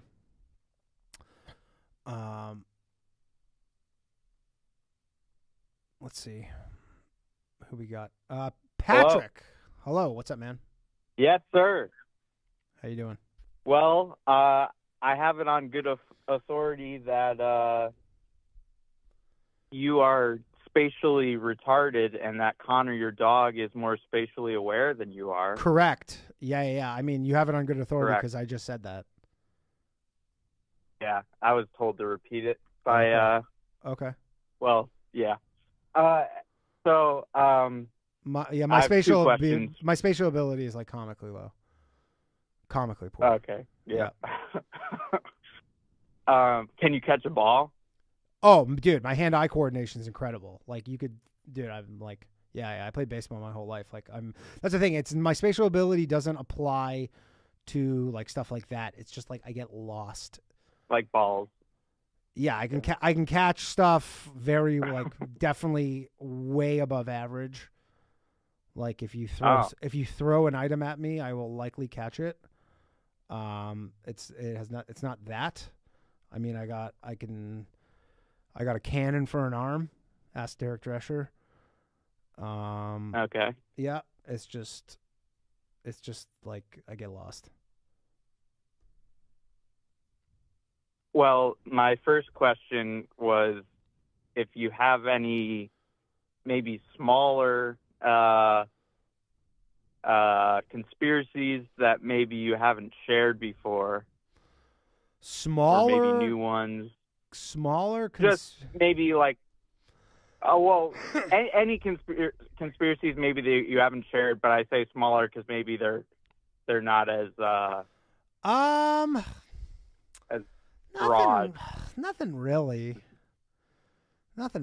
I mean, I was thinking that maybe Trump changing Gulf, but again, like it doesn't even make sense. But like Trump changing Gulf of America was just because he's got a lot of like rich Jewish backers who own map making companies. Okay. Yeah. That's about it. Well, my second question actually has to do with what Rube was just talking about. Is if Melania's hat, that whole, I'm sure you've seen videos of him kissing the air next to her cheek. Yeah. That's how Europeans do it, man. They do those air kisses. Oh, really? They don't actually make contact. I mean, here's the thing. You do make contact, but sometimes, it's more like a cheek to cheek where you don't necessarily kiss the cheek. Sometimes you do, sometimes you don't. But like in the moment, you miss. You're not like Trump's so like hyper focused on his image that Trump's probably like, man, they'll kill me if I go back for this and do it a second time. You know what I mean? Yeah. So he's probably just like one shot. If I miss it, that's that, and he just like has to move on. But yeah, I did see that with her. Yeah. But that's at least my thoughts on it. Is Trump's probably just like, you don't do it twice. Yeah. Yeah, but why you think it's like? I mean, obviously, like she knows all the shit about him cheating on her. I'm sure they have some kind of arrangement where, like I'm not saying she's fucking other guys, and he's like 80 at this point. He's probably done with banging other chicks and whatnot. But I'm sure that cloud hangs over their marriage. It's hard not to. I'm sure you don't think that the Trump dog is? You don't think he's got some more testosterone running around somewhere? I mean, I feel like at this point he's just like, look, I've done all that. I'm 78 years old. Like it's time to work on getting my face on Mount Rushmore or like whatever. Like this is like legacy building time. And like any guy knows, I'm sure there's some guys who you're like, your main thing is just crushing chicks, and it's not productive. Like it doesn't couple well with being productive if you're a pussy hound. Like it's hard to do both at the same time. And I think he's probably just, that's over with, and now it's time to just get shit done. And again, this is his last crack at being president. He can't do it again. He miraculously got a second chance at it against all odds. And I think he's just like, now it's just time to get down to business, and he's hitting the ground running. Yep. Yeah. So that's that's my thoughts on it. Well, that was all I had. Cool, man. Thanks for calling in. Yep. Thanks. Appreciate it. Okay. Let's take another call here. And if you're on the line, stay on the line. I'll get to you. Hello. You're on Low Value Mail. Hey, Danny. Hey, what's up? This is Ben. How you doing? I'll give my location, but very good to good. talk How you to doing, Ben? Been a big fan. Thanks, man. Nice to talk to you, Ben. I'm doing pretty good. You know, all all things considered, you know, pretty happy with the Trump victory. You know, kind of like got a good job that I've been, you know, trying to work for the last few years, but it's also kind of like a little, you know, like a little bittersweet because like all of like the you know, like the executive orders and that came through. It's like cool to see those things, like things that have kind of like pissed me off, but I can't really do anything about it. You know what I mean? Except for vote. Yeah. And I mean, hey, you voted and it worked. Yeah. Yeah. But I mean, it's like things that have been like poisoning me for like the last like 30 years. 30? Like what? It's like, God. Well, okay. Well, so I don't want to go life story, but like, let's just, for example, like middle school. I was in a little charter school run by a bunch of liberals, and they made us do a play. And in the play, there was this character called the chauvinist male. So it was all exactly like I'm like middle school. So there's only this concept that men can be poisonous. How old are you? I won't get my age, but this was like this is 30 years ago. Like 2000. Yeah. Okay. It was like 2000. Oh, this is 2000. Okay. So this is 25 years ago. Yeah. But you know, obviously I'm older than that, but this was like middle school. So I don't have this concept that male is poisonous, and there was no introduction of like, you know, the bickering female or anything about negative about women. You know what I mean? So like sure. My whole life that's like my origin story. That's crazy they were doing that in 2000 because I didn't even really know that it started yet. Yeah, yeah, because this was the school I was at when like the towers got hit. Okay. So what I'm just seeing is okay. Yeah, Trump, great, that's great. But I just don't think that it's going to be the victory that like everyone is hoping it's going to be. Because like there's like a real rut that is going to at least take 30 years to undo. Oh yeah. That's if it can be undone. I mean, if you think about the Yuri Bezmenov kind of thing, it's like, you know, if it took like 40 years to just kind of 30, 40 years to get to that point. So yeah, like to unravel it all. It's not going to be 4 years. That's for sure. And again, they're not going to just go out. They're not going to go out quietly. You can be sure of that. Like all these people who are doing all this stuff and, you know, injecting all these ideologies into the minds of little children, they're not just going to snap their fingers and stop overnight. Now, I know that he is kind of moving the whole, getting rid of the Department of Education, moving it to states, and states can kind of determine things on their own. But yeah, it's going to take a while. I agree on that. Yeah, and but like I mean, it's better than like, Kamala winning. Well, I kind of joke in my mind, and I tell people if they ask who I voted for, I tell them I voted for Kamala because I was kind of hoping to like bring the whole thing down sooner, which would probably be the better option. Like crash it faster than, you know, slower. Hey man, I don't know if that's the case. So I don't know. I don't know if this would have. I don't know if this would have accelerated the downside with Kamala. I mean, you might have got. I mean, yeah. I don't know about. I don't necessarily agree with that. That it just would have. Like I mean, Trump won for a reason, I think, and it's that people were like really over this shit. Yeah, I might be memeing just a little bit, but you know, like, like I bought all my AR-15s and my armor and stocked up on like 5,000 pounds of beans, so that and now I can't use them because Trump's going to save the country. I mean, you can still eat the beans. You just have to eat a lot of beans, but you can still eat the beans. And again, it's like there are. Like people don't, it's not even people don't think about these things, but it's really impossible to know like second and third order effects of the stuff Trump's doing. Like to assume that it's just going to be smooth sailing for the next 4 years. Like, you don't know. Well, I mean, there could be some crazy shit happen that nobody can anticipate. Easily. Yeah. Yeah. I mean, like, yeah, we could have like another 9/11 happen. Like, who knows what the hell's going to happen? Who We could have knows? another pandemic. Yeah.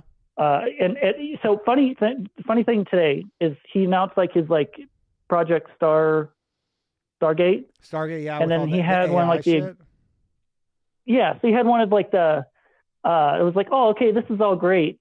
And then they had the executive come up from Oracle, and he's talking about what the AI is going to do. And then he's like, oh, and then we're going to be able to design like a personalized mRNA vaccine. And I'm like, I heard like, that like stereotypical soundboard, oh no, go off in my head. It was just like, come on, dude. Are you trying to crash this before it's even taken off? Yeah. I mean, again, Trump is like, the weird thing is obviously with the COVID stuff is he forever was like, that's, calling it the Trump vaccine and all that shit when it was popular. And then he kind of was like distancing himself from it. But again, it's like there's a difference between creating a vaccine and forcing people to take it, right? And like you have RFK Jr., who's like pretty vaccine skeptical, in charge of the like largest arm of the government. Like the HHS has the biggest budget out of any of them. So I mean, at least you have the people in place where it's not like too concerning. Like, I don't care if people want to work on creating vaccines. Like, maybe they do come up with something good. Who knows? I mean, they're not all bad. Yeah. Like, it's not 100% of vaccines are bad. It's just like, don't make people take experimental ones and don't make people take any of them. Like, right. And well, I'm one of those nut jobs. I go and get the religious exemption for my kid. And then I go and like look at them and I pick them like a menu and I go like, yeah, that one. Yeah, it would suck if you got that. That one, I'd probably get over that. Yeah, like I don't want my kid to get I mean, there's all the fucking Orthodox Jews in Brooklyn here, and they have like these crazy measles outbreaks, and you're like, I don't know, I don't want my kid to have measles.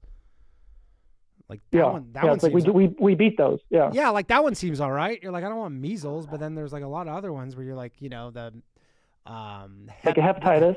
The hepatitis where, RFK's like, that's for like prostitutes and shit. Why are you giving that to a baby?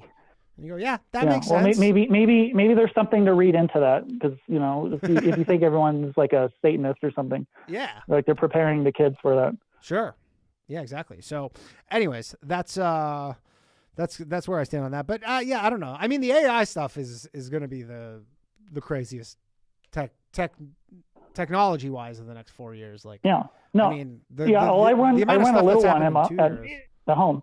What's that? I run a little AI like on my like personal hobby network, and I'm totally sold. Like it's going to be the future, and it's one of those things where if you resist it, you're going to be a caveman in 5 years, and if you embrace it and start learning how to work with it, I mean the shit that you've done is just like amazing. Yeah, I think. And I'm like a Luddite with this shit. Right. And I can do some things with computers like really well. I could do other things like I'm an idiot, and the AI makes me able to do the idiot stuff easy. Yeah, I mean, there's definitely great use cases for it, and it is going to replace so many people's jobs. Like, they've been telling people. I don't think people really are grasping this, but like, again, the mindset of giant corporations. Their whole thing is to maximize profit, and they are happy to do so if that means cutting their workforce in half. They don't give a shit about their employees, like, at all. Yeah. Well, at all. I totally agree with that, and I think the biggest thing that made me mad of like the whole H-1B debate, because I'm in an affected field. I don't want to give too much away, but I'm in an affected field, and it actually was kind of discouraging when I was coming up because my brain works a little differently, so I didn't really go through school, but I got where I'm at through my own way. But I went and applied to a bunch of places and got nothing. Not even like I want to be your monkey equivalent of like picking up feces from the elephants, just so I can get in the door. And they were just and didn't get anything. Nothing. Yeah, and then I hear all these people are being brought in. I'm like, I'm right here. I'm right here. I was born here. Why is there so much success for people coming in? I'm right here. Just give me a call back. Right. And you're like, I'll work for these depressed wages, and even still no. Yeah, like I just want to get in. Let me prove myself. And it's like, no. You sound like a white guy. Safe to say. Do not redeem. Do not redeem. Right. Nice. But yeah. Like, again, it's like that was a part of it. And hopefully we're past that part. And it seems like a lot of corporations are at least being like, we're not doing that anymore. And for them to not do that, like the big ones gives license for smaller ones to say, look, we're not doing that anymore. Like Microsoft's not doing that. Apple's not doing that. Meta's not doing that. We're not doing this anymore. Well, we'll see, because they're just doing this big, 500 billion data center in Texas. And it's like, who's going to be filling those jobs up? I wonder.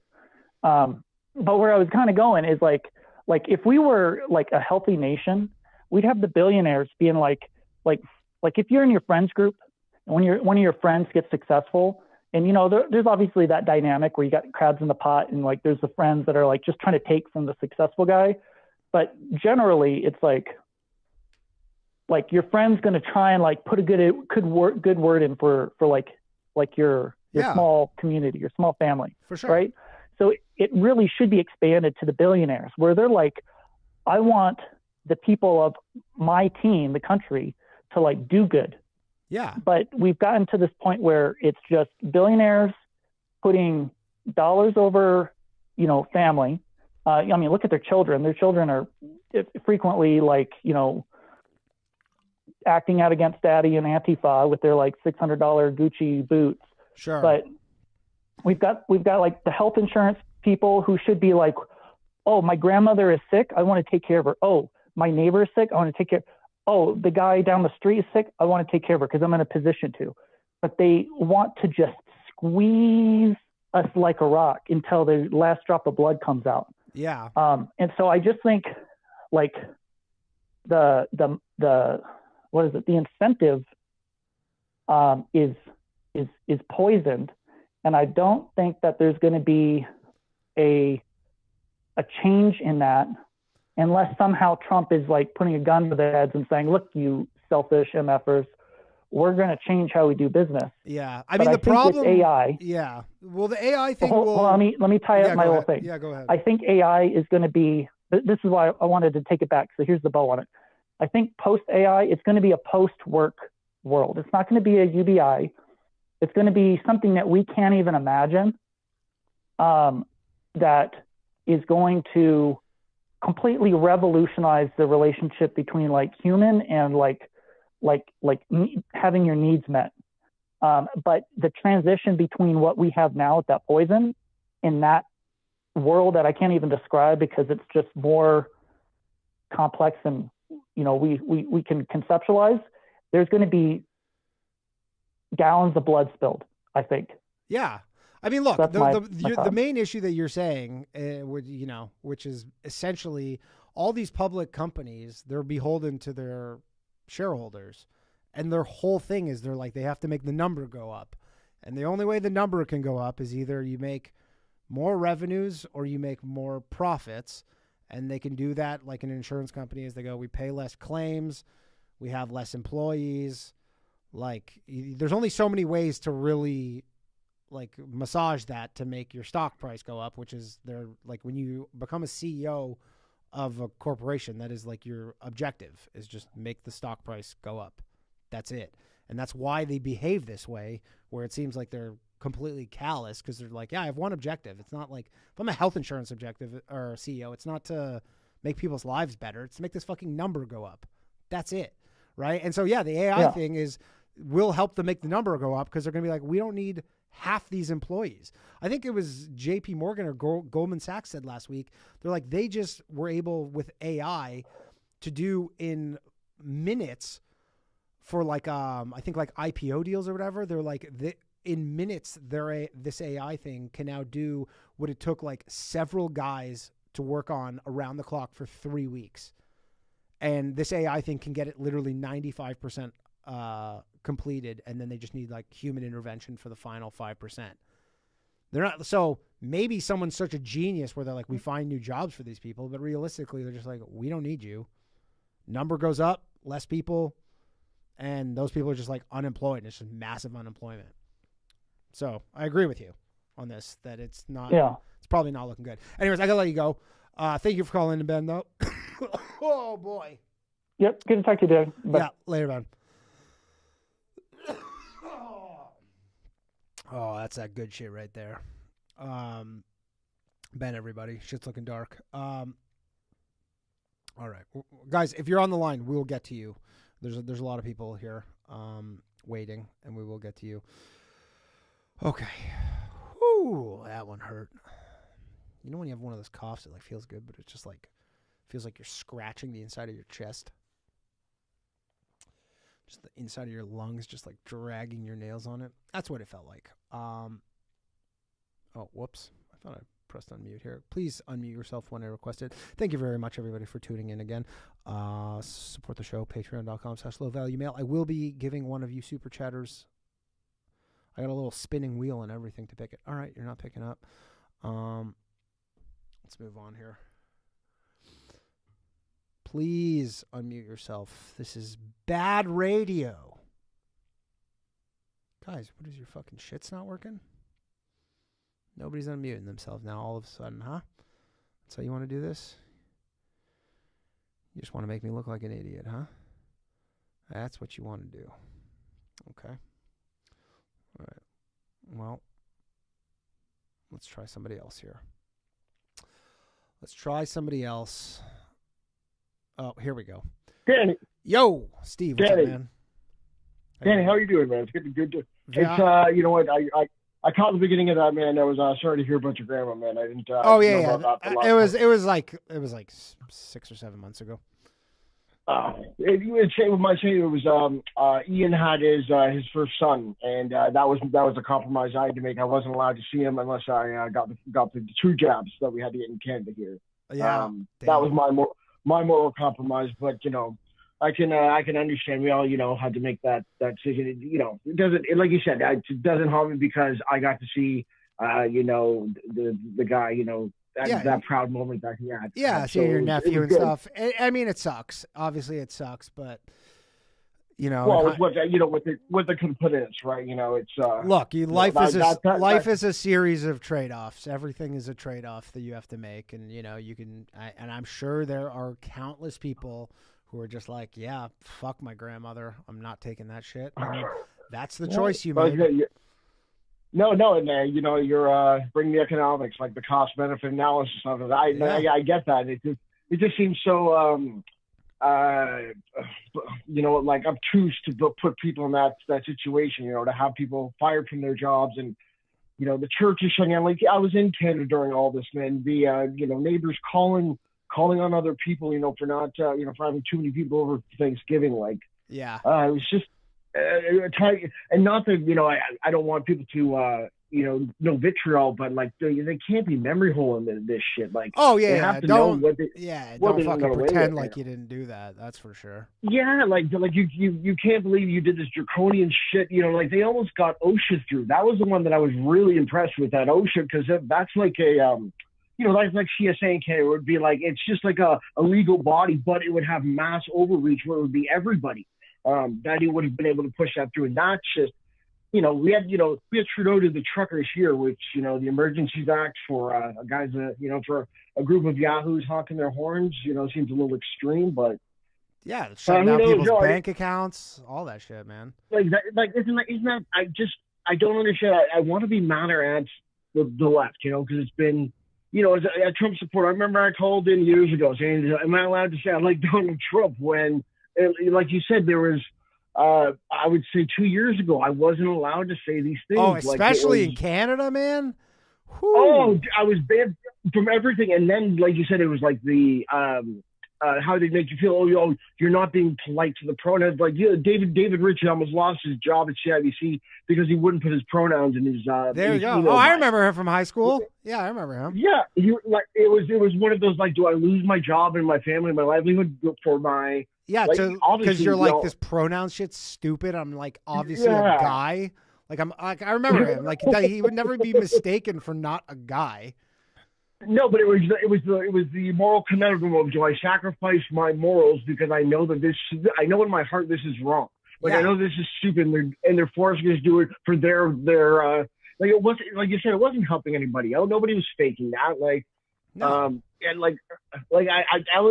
I miss Ellen Page. You know, like I liked her old movies. Like when you started with like the dead naming and all that nonsense and how they would make up new terms and then expect us to just know what they were, accept them, and then that be a part of our new delusion that we have to share with them. Like again, Ellen Page, like I don't think about Ellen. You want to fucking like, you're just like a Hollywood actor. You want to cut your tits off? Like I don't give a shit. Go ahead. You were kind of hot. You were hot. You were doing well. You were like you were moving your like sure. You know you're moving like, your hip. Do whatever you want. It's like again. Like I was very much just like do whatever you want. I don't care. It's not my business. It's not my business. But I like the Jordan Peterson. Sure, that's very fair. It was like with the gays before, no one ever cared about it. But if you're gonna put it on the front of GQ with your abs sticking out, then yes, that's gonna affect a group of very vulnerable kids who are, like you said, they're like the emo or goth kids of our era. Like they'll grow out of it. Like nobody's non-binary. Nobody's one of these terms. Like there was one of these forums where they had like there was like, what was it? Like, I refuse to identify my gender. Like, and I have to say, as a Canadian man, I'm glad we have that maid service here. Cause like some of those people who called in, like, I don't care if it's chat, roast me, man. They're fucking, those are some more, like, a pro maid. Oh, dude, no. Like, he's like, yo, what do you think about Kanye West? Like, dude, like, what do you mean? He said some crazy ass shit about the Jews, and now he's not allowed back in. What did you think happened? Like, what'd you expect the man to say? Like, well, I've that's the first pro maid argument I've heard for the medical assisted dying. You know what? I might just pick them up on that. I might just have enough of that. Cause it's just what these people think, man. Like that's. Yeah. I mean, dude, kind of what I've got. I've said this before. I know personally 3 Canadian comedians, females, who like were all in kind of my circle, who all had mastectomies. And I'm just like, if you just think about what the odds of that are, it's in any other decade, absolutely astronomical. Like I know 100 female comedians in Canada, 3 of them had mastectomies, like voluntary. Like, you know what like the probabilities of that are in any other scenario? It's like impossible. Well, it's like the trans kids thing. It's like when someone's like, well, I have a trans and a non-binary. Do you know what the odds are of something like that, of this brand new thing that's like never been around? Like, do you remember that guy in Guelph, I forget, he used to beat up guy. He wore dress. He was like, we called it was chicks with dicks, or, it was like, but he used to beat up the guys. He used to give him a hard time. It was funny. But like that's how the dude wanted to dress. It was cross dressing. Like it was transsexual. Wasn't like I didn't understand when they brought that into it, because like to me I've always understood gay. Absolutely, I'm a guy. I like to have sex. I just like women because they're beautiful to me. Women, if you like women too, I get it. Women are like they're the most beautiful creatures on the planet. Without a penis, I don't see how you can really do much. And a guy who's bi is basically gay. If you put a dick in your mouth, you're kind of you're point no return.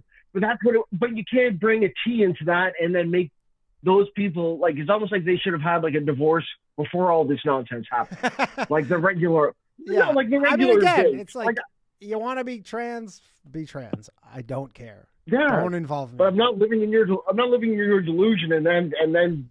Whatever you want to say, some sort of hate crime for like misgendering you. You just changed. Like how was I supposed to know? Like I'm not keeping up with and you're not even passing.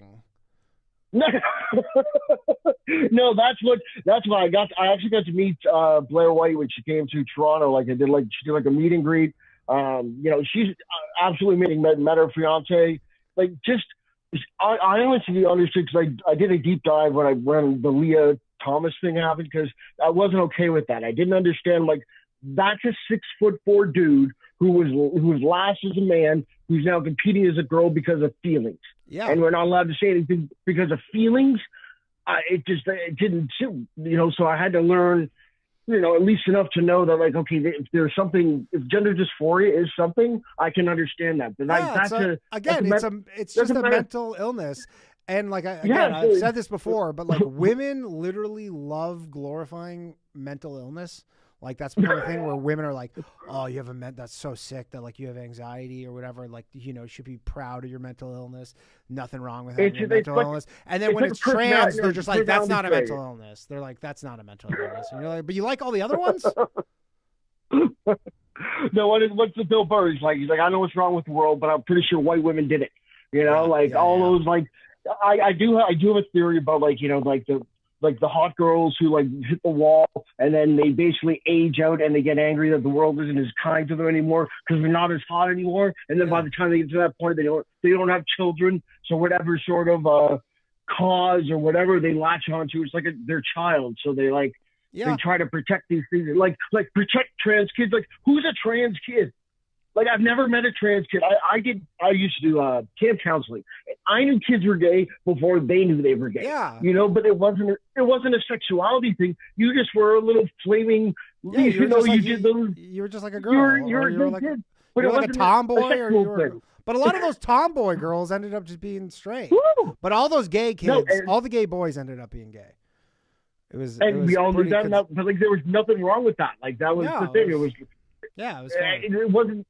You didn't make me accept that as long as you didn't like hit on us. Like we were cool. Like, but like, sure, you want to like save all your taxes and like get his inheritance and, you know, but I did have an issue with, cause I have, you know, did I tell you I'm doing the seminary stuff? I've taken a clip. Yeah, so I gotta wrap this up though. I got a lot of other callers, so just give a. It's all good, Danny. I'll be a regular time caller. It's good to talk to you, man. Thanks for having me on. I'll call back again. Just don't make me wait an hour with that nonsense, or I'm going to use me. Yeah. Sorry, buddy. All right. There's a lot of callers. A lot of callers tonight. Take care, man. All right, Steve from went to high school together, actually.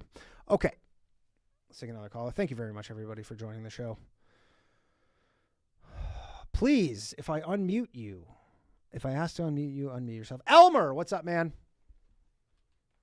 Hey, what's happening, Danny? How are you? I just want to say I've been listening to Boy Scouts. I'm good, man. Thanks for having me. Yeah. I've been listening to Boy Scouts for a long time. Let's I just want go. to say you've been on fire lately. Thank you. With the AI stuff. And, you know, it seems like ever since you got married, you've just been on a hot streak. You're bros with Jake Tapper now. Yeah. Oh, man, don't. Fuck, I hope my wife isn't listening because she's going to take credit for this. Well, she should. You're a better man now. Go ahead. Anyway, how long are you just going to carry Ryan? I mean, honestly, can we all be honest? But, no, man, we're a team, man. It's turning into a thing. I know. I mean, you could teach him how to get a proper haircut, maybe up his game a little bit. I saw him in Tacoma here in Washington State. I'm not from Seattle. Don't tell people that. Yeah. No, I mean, no, Ryan's a man, dude. Ryan is literally a unstoppable force in comedy. No, he is very funny. No, Ryan's a man. He is very funny. Yeah, just want to say that the AI stuff has been hot lately. It's thank you. There'll be more. I'll have more disinformation coming up. I promise. Dude, my friend's friend told me that Trump was going to basically send all the gays to Canada because Canada is basically gay and then just call it gay North Dakota. Gay North Dakota. Oh, I hope he doesn't do that. I still have love in my heart for Canada. I hope they can fucking right that ship. Yeah, totally. Yeah. Anything else you want to add, man? Anyway, I'm not really, man. I just want to give you a quick shout out. Said you've been on fire lately, and keep it up, dude. Loving it. Thanks, Bob. Later, dude. Okay, let's take. We got exactly enough callers to make it to the end here. All right. Okay, well, I tried to unmute this guy. And we'll get to you. If you're on hold, I will get to you. Some of you, it's just it gets all jumbled, so I don't know what order you guys call in. Hello, Burken. Hello. What's up? This is Burken. I just wanted to chat about the COVID situation. Sure, go ahead. Well, you know Brett Weinstein? Of course. I listen to him a lot, and I talk with him on. He's like a monthly thing where you can talk with him personally online. So I've been doing that a little bit, and basically the vaccine, the spike protein, like the mRNA. That's a single-stranded helix of it's half of a DNA strand, and it creates a protein, and the protein that it creates is the spike protein. The spike protein is cytotoxic, which means it destroys. It kills cells. So the spike protein alone kills cells, but then the thing when you get some of the mRNA in your cell, there's a small amount of it that pokes out of the cell wall, and that shows your body that that cell is infected by like a virus particle, and so your immune system attacks those cells that your body has detected have the mRNA stuff in it. Okay. So there's that. So the thing is, when they didn't aspirate the needle, so you're supposed to push the needle in a little bit and then pull it out a little bit. Yeah, to like draw some blood back. To make sure that you're not injecting it directly into a blood vein. Right. Yeah. But like the COVID protocol things that told nurses not to do that because it theoretically takes like an extra half a second, and so maybe people would have like it would hurt like a little bit more or something, or and people would probably like see the blood, and they wouldn't be inclined to do it a second time. But then I think that's kind of like a fake reason, because like that's crazy, like because now you're running the risk of putting this stuff directly into the bloodstream, which is what did happen in some cases. Right. I mean, I'd be interested, because there's people who are still taking the COVID vaccine, like people crazy. But like, I'm not talking about 80-year-olds, right? Like there's like people like, these hardcore, like Taylor Lorenz types who are, on their, and I'm not even saying this as like a joke, they're on their 9th booster. So surely we must have a large enough sample size of healthy, young individuals, young enough, like, under 60, who have taken 9 of these fucking shots to kind of have an idea of the danger of them, right? Yes, exactly. Yes, definitely. Yeah. So it's pretty, and it is pretty clear. Like, I almost think that's like, my conspiracy theory is that this is what the healthcare CEO was maybe killed over, is because like the Luigi thing. Like the health insurance industry has to know the data. They all have the data. They can all run like the data sets of who got vaccinated and who's now dead against each other. Yeah. So they would have to know. And especially like life insurance policies, like guys in their 40s are killing over at a rate that's like 3 or 5 times more than normal, and so life insurance policies, data also that I feel would actually be the answer to this entire thing, is if you as a 40-year-old man who has 9 booster shots, if you went to get a life insurance policy starting today, would your premiums be higher than somebody who didn't get it? My guess would be no, actually, which would lead me to believe that there actually isn't a significant issue that they at least know of. And if there was one, they would know that there is, and they just haven't modeled that out. I think there's just going to be, because I mean, if you smoke, it's like if you have all these other things, they're like, yeah, your health insurance premiums. They're like, you're going to die sooner. It costs more money, and for whatever reason my thoughts are, because I mean I haven't heard anything about this. I feel like we would know, like just it would be in the public domain at this point that you're like, yeah, if you got 9 booster shots, your health insurance, your life insurance premiums are doubled, and then instantly you'd be like, yeah, it's bad. But I don't think that's the case. No, well, I think they're going to have to just keep telling themselves the lie until they all go bankrupt. But I don't think that health insurance companies would keep up these lies at their own detriment. Because they don't work in concert with pharma companies. Like, if there was something, they're like, we're a life insurance company. We're not in the business of just losing money to maintain some government lie. Unless you're saying the conspiracy reaches so high that these health insurance, but again, these are like publicly traded companies. Like, you'd have to basically say like these conspiracies run so deep that they're essentially being told like, look, don't worry if all your, like, don't up their premiums if they've had 9 COVID boosters. And if they all start dropping dead like flies and you become insolvent, just like wink, wink, we'll bail you out. That seems like a crazy conspiracy. That seems like an unbelievable conspiracy to me, personally. Well, then I think. Oh, well, okay. Well, then I think that premiums will start to go up. Yeah, I think that there's like possible. We are still pretty early in this. Like, you know, we could be having this conversation in 5 years, and it's a totally different conversation. Yes. Yeah, exactly. So, and then so there is there's like the different batches have different levels of toxicity and like virulence, or like how much they kill you. Yeah. Like there's another guy saying that. So that's definitely I've heard the same thing as well. There's a website called How Bad Is My Batch that you can go and check out how bad your batch was. Oh shit! I think I still have my.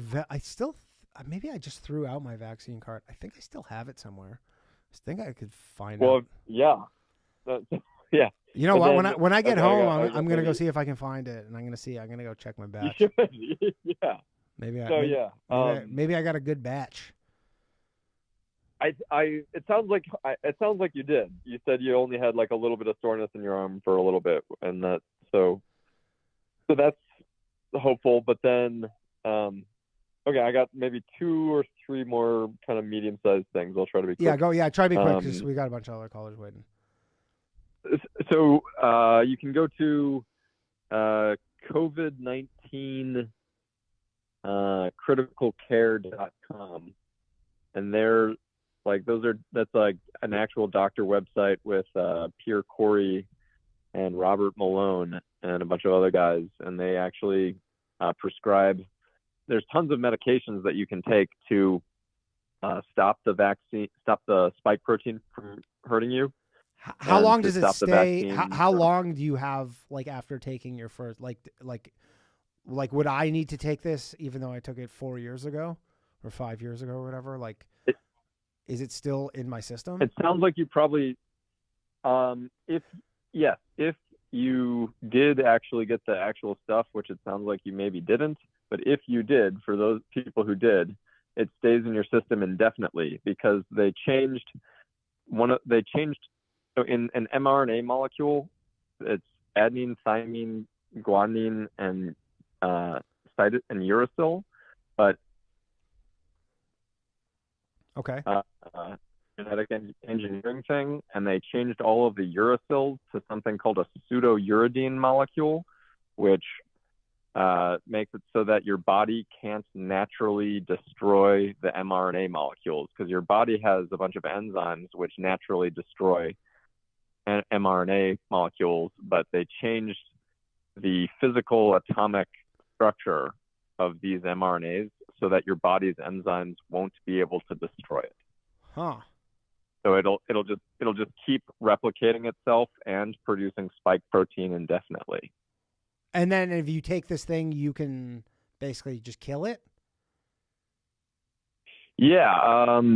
There's a couple chemical compounds that destroy the spike protein. The spike protein is what unlocks your cell wall to let the rest of the virus, to let the rest of the mRNA stuff in. So the spike protein is like the key to your cell wall. So if you destroy the spike protein is like on the outside of the cell viral wall, particle of the mRNA. So if you destroy the spike proteins, then the rest of it can't get into your cells. But the thing, the very last thing I have to say is that the spike protein permanently unlocks the ACE2 receptor, which is a receptor sites that all mammal cells have, and it just holds it open. It just permanently unlocks it, and then any other tons of other coronaviruses can get in through that receptor site on the cell. So like the common cold and like the regular flu and all that stuff can easily get in. Maybe that's why I've been sick twice in the last month. Maybe. Because I've had an identical illness twice in the last month, which is so weird. Because I normally think you're like, you get it and then you go, I've built up some immunity to it. But I'm like, they were like the exact same thing twice in 1 month, and I hadn't been sick previously in years. Oh well, then that's interesting. Yeah, I don't know. I don't know. I'm not sure. I'll check that out though. I gotta let you go though. We got some more calls, but appreciate you calling in. Thanks, man. All right. Yeah. Take care. All right, let's get to Slav here. He's been waiting patiently, very patiently. Slav, what's up? Hey, I'm liking the good news, man. What's that? Oh, all the Trump stuff? I bet, man. Okay. The White House website. Yeah. Only in English. The Spanish gone. Twitter, what? Spanish I gone. thought Spanish is the official second language. They got rid of Spanish. Bro, bro, you know what my new Viagra is? You saw that illegal alien bitch crying in Juarez because her app got deleted at high noon? Yeah. Oh, my God, bro. I nearly burst my jeans, dog. Honestly, by the way, isn't it so funny? You're like, wait, you guys could just have turned off this app the whole time? Oh, no. You're like, that was the solution, again, is just like disabling an app. It took TikTok Danny, 4 seconds. This is the great replacement reality. The Kalergi plan, the cloud proven strategy. Yeah. We knew this all along, and you guys try to resist our words. So, I mean, dude, you know what? You asked for names for the Panama Canal. You know what? Let's be fun. Let's be jovial. You know, Trump got casinos, golf courses. Let's make it Margaritaville. Let's call it the Banana Canal, just for funsies. Sure. You know? I mean, that's a good name. Yeah, you guys are talking about birthright. Yeah, we need to be ending that shit because they're not ending it. They're not ending it. Nah, there's got to be something where it's 14th Amendment. It's in the Constitution. I feel like it's soulless. No. But here's the thing, Danny. It's the time. Remember they were talking about like all these people who were like, no guns. They're like, well, they only had muskets back then. It's like, okay, well, women couldn't vote back then, and as also it should have been birthright. And also, you know what? There's silence in the women who don't want to. Okay, Tim Dillon literally said, he quoted somebody, if young people and women feel the need to be involved in politics, something is wrong. They need to be enjoying their young lives and just being spoiled women. That's it. Sure. Like, that's what a good nation is, yes. Yeah. Yeah, we need it. Yeah, no, but I see anchor babies as a soulless creation because it's like you brought life on Earth just so you don't get deported. And you're going to hold them as hostage. Well, those are two different things as far as I understand. No, it's the same thing. No, they literally... But you can still deport the parents. Obviously, now there's... No, deport them together. They can learn. They can learn the language. Yeah. They live in that house. But we're not talking about that. We're just saying if you're born on the United States soil, then you're an American. Too bad. I understand I understand your feelings on this. I'm just saying this is in the Constitution, and I could be wrong, but I don't think Trump's going to be successful. that Constitution. So, but you won't if accept. But you won't learn accept the Constitution was written argument for the second. No. Amendment. So what is it? The thing with the naturalization, it was written for the sole purpose of what I like and everyone who supports birthright doesn't like, for manifest destiny. We need to spread the great white seed across the plains and mountains of America. Yeah. That was what birthright citizenship was for. It's the same way if you wanna Yeah, but wasn't you know, the Second all right. Amendment to defend against government tyranny and not just like actually, have fun if you look fucking up shooting clays? What is it? John Stewartstein, that comedian. Yeah, back John in the Leibowitz? day when he had his. Yeah, John Leibowitz, when he had his show, like he literally went super autistic on reading the Second Amendment. And it's like, yeah, your militia is your own militia on your own militia. So he tried to equate it to like your gun can have a gun on its own gun.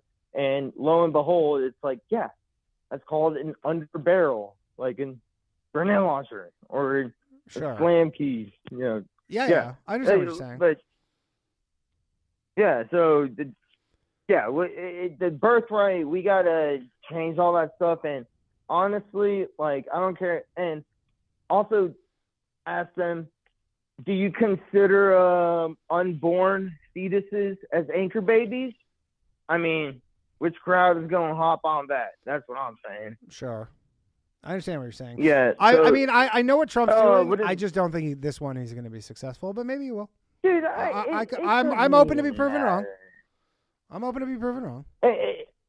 Yeah, he had fun, whatever, watched it. I mean, look, all this J6 stuff, I could care less. It's not that I could care less. It's just that I will say, I've said it before, and I'll say it again. In 1954, a whole pack of Puerto Ricans bust into the Congress building, ran up to the second floor on the ladies' balcony, that's what it was called at the time, Yep. and fired loaded handguns into an ongoing session of Congress in 1954 and hit 5 of them.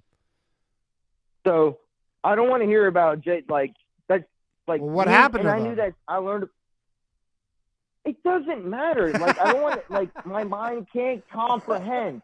There are these violent Puerto Rican criminals firing. They're loaded Americans. handguns.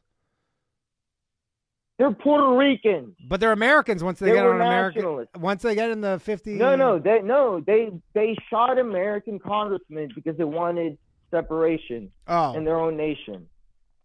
Sure. Yeah. Okay, but 5 people got hit by loaded handguns, and on J6, a black police officer shot a white woman in the neck, who was barely 5 feet tall. Yeah. Meanwhile, and a veteran, yeah, and I then, believe. Dude, 6 Capitol Hill police officers committed suicide within like 3 weeks afterwards. Yeah, that is most weird. of them That is being a weird minorities. Yeah, that is a weird. Yeah. That is a weird little element of the story, though. But yeah, and then what is it? The last one, y'all were talking about all these about Jews and shit. So it's always the Jews. I've solidified my thing on the Jews. Okay. They've got one option between the two. Okay. Either they can complain about anti-Semitism, or the state of Israel exists, because the state of Israel was created to what? Be a refuge for what they call the greatest anti-Semitic event ever, Mhm. right? Yep. Yeah. So it's like, if you're complaining about anti-Semitism, you can either, one, go find refuge in your state of, belonging, or two, I don't know, change your behavior. So Hey, you don't. let me tell you what, Slav. If your idea right here is to try and get Jews to complain less, good luck, man. Good luck. Yeah, no. Good luck. I don't care about the complaining. All I'm saying is they can have one or the other. Yeah. No, I but mean, it's did you like see the you can ADL? Dude, did you see the ADL's tweet about Elon Musk's fake Hitler salute thing or whatever? And the ADL was literally like, hey, everybody, let's not rush to judgment. Like, they're just trying to just memory hole the last 8 years because they see the tide turning. And they're like, everybody, let's not rush to judgment. It wasn't a Hitler salute. you're like, what? I mean, this is why I call people from salsa countries still Latinx. Did you say them call them they salsa hate countries? Yeah, all these, rice and beans people. Yeah, I call them Latinx. Yeah, because it's not marked as hate speech, and I know they hate it. Yeah, they do hate it. And yeah, I know. Oh, So, man, they hate it now, to claim especially. it- Dude, now you'll get some real mileage on that because they really hate Oh, it. no. But my thing is the ADL, the Jews, control what is considered hate speech and not hate speech. Not anymore, they don't. So- They've been defanged. Nobody listens to them. Wait, is hate speech free now? Is it free? I mean, Yeah, like- the term has just been, it's just like calling someone racist or homophobic. It's meaningless. It's Yeah. just, yeah. Well, it's just I'm not- gonna end off on this. I'm reporting as many illegals as I can, and that's gonna be paying my rent. I heard that they stopped doing that last year. I keep seeing that everywhere, but then there keeps getting community noted saying Danny, they're not paying. In Missouri, they're trying to pass a bill where people can be bounty hunters. For, Where you can, dude, have you ever chased a person in real life? Have you ever ran after a person? No. To try to tackle them? I mean, in like dude, playing it's football. fun. Playing football, maybe. No, but that's I mean, fun, right? Yeah. Hey, man, have Yeah, fun now- however you like. But now in New imagine- York City, the people who you're talking about chasing are all the people lighting people on fire and fucking slashing their faces. Dude, you're So a big good guy. luck. Dude, you're big. Just I'm good. Dude, I'm good. Well- I'm gonna leave the fun for you guys. I'm good. All right, Slav. well, I mean, look, you want your citizenship? You want to expedite your citizenship?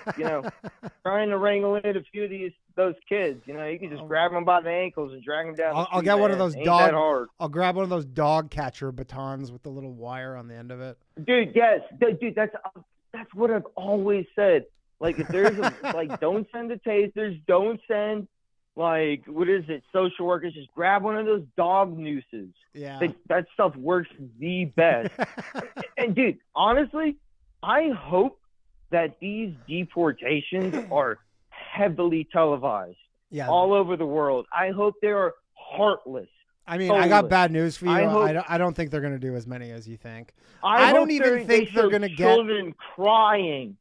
I hope they make it look as brutal as. I hope there's several Rodney Kings in daylight with these illegal alien captures. You're a heartless man, but yeah, I got bad news for you. They're not even going to get the 1.4 million who have active deportation orders. So don't get your hopes up too high. Make them speak English at gunpoint. Yeah, God damn it. I mean, there's a lot of people who can't. All right, Slav, I got to let you go. Thanks, man. Slav, everybody. All right, we got a few more calls. Then we're going to announce the winner of the Patreon subscription. Okay, this guy just can't figure out how to pick up the phone for some reason. Oh, here we go. Got Danny. it. Yo, what's up, man? You good? Yeah. What's how are up, you? buddy? I'm good, man. We got some good calls tonight. Yeah, it's a it's fun very, one. very, very interesting. Hey, I wanted to put something out there for somebody, just a website for everybody to go to, if it's like their local thing. Okay. It's called gunmemorial.org. Gunmemorial.org. Gunmemorial.org. Yeah. Org. Yeah, everybody can check out their local shootings. Okay. Yeah, and I think it's interesting. Like in Anyways, I wanted to talk to you your about- city? Yeah, you can put your town anywhere where your grandparents live, and it has a backlog of everybody that's been murdered with a gun. Murder and then it has or links to the- suicides? Just murder. Oh, okay. Because I was going to say, because when they say the gun violence in this country, it's like most of them are suicides.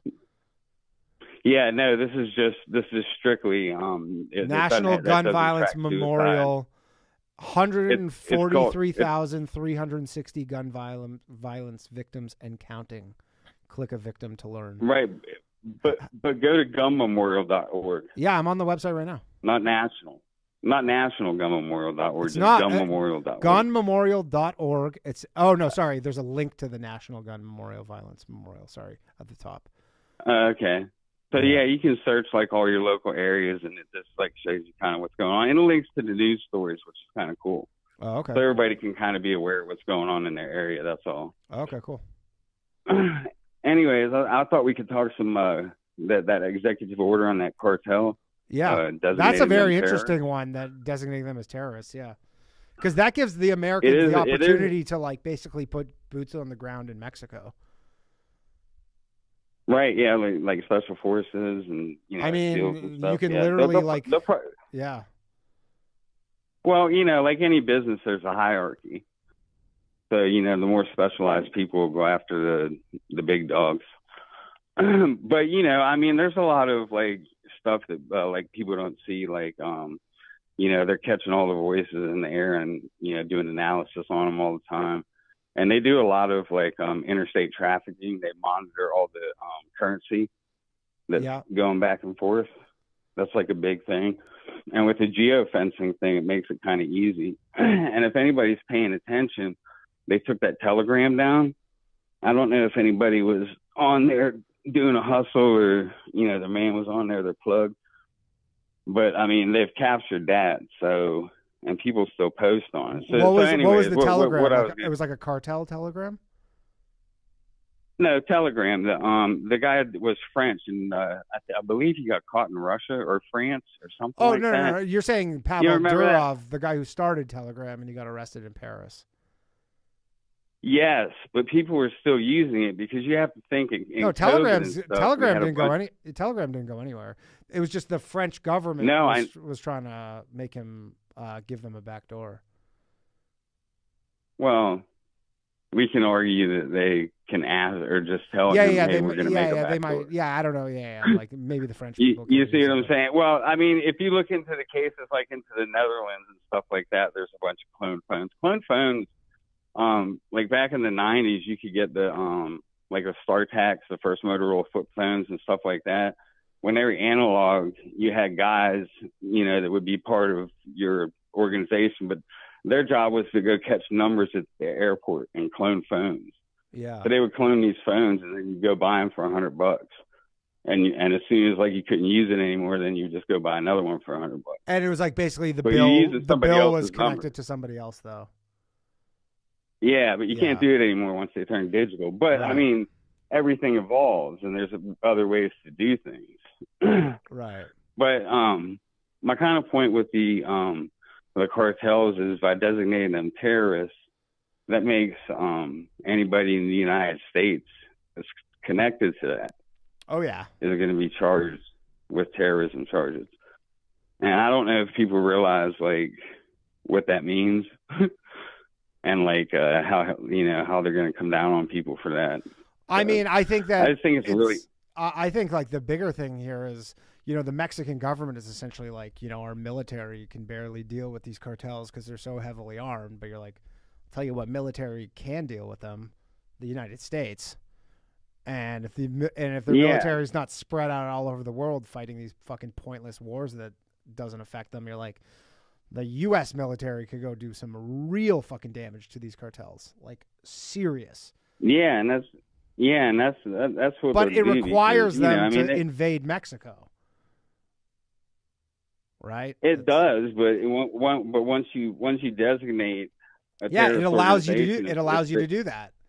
That's the thing. Exactly. The American military can now go into Mexico and saying like, "Yo, there's terrorists, and we're gonna fucking snuff them out." And this isn't an invasion. They know who. They know, like, they already know a bunch of who they are, where they are, their habits, and all that stuff. I mean, they've been tracking these people for years. Yeah. So I mean, honestly, one of my parents worked for I don't know if I can really say it. It was an intelligence center, but that's what they used to do is monitor the voices and do like voice analysis from like South America. Yeah. All the things and then tracking everything, and all that stuff that's going on in like Northern California with the Chinese and stuff. Oh yeah. I don't know if you know about that, but that's like another Chinese thing. With like fentanyl labs and stuff. No, you didn't know like the Emerald Triangle was like kind of getting taken over by the Chinese. And what are they doing there though? You haven't heard about that? No.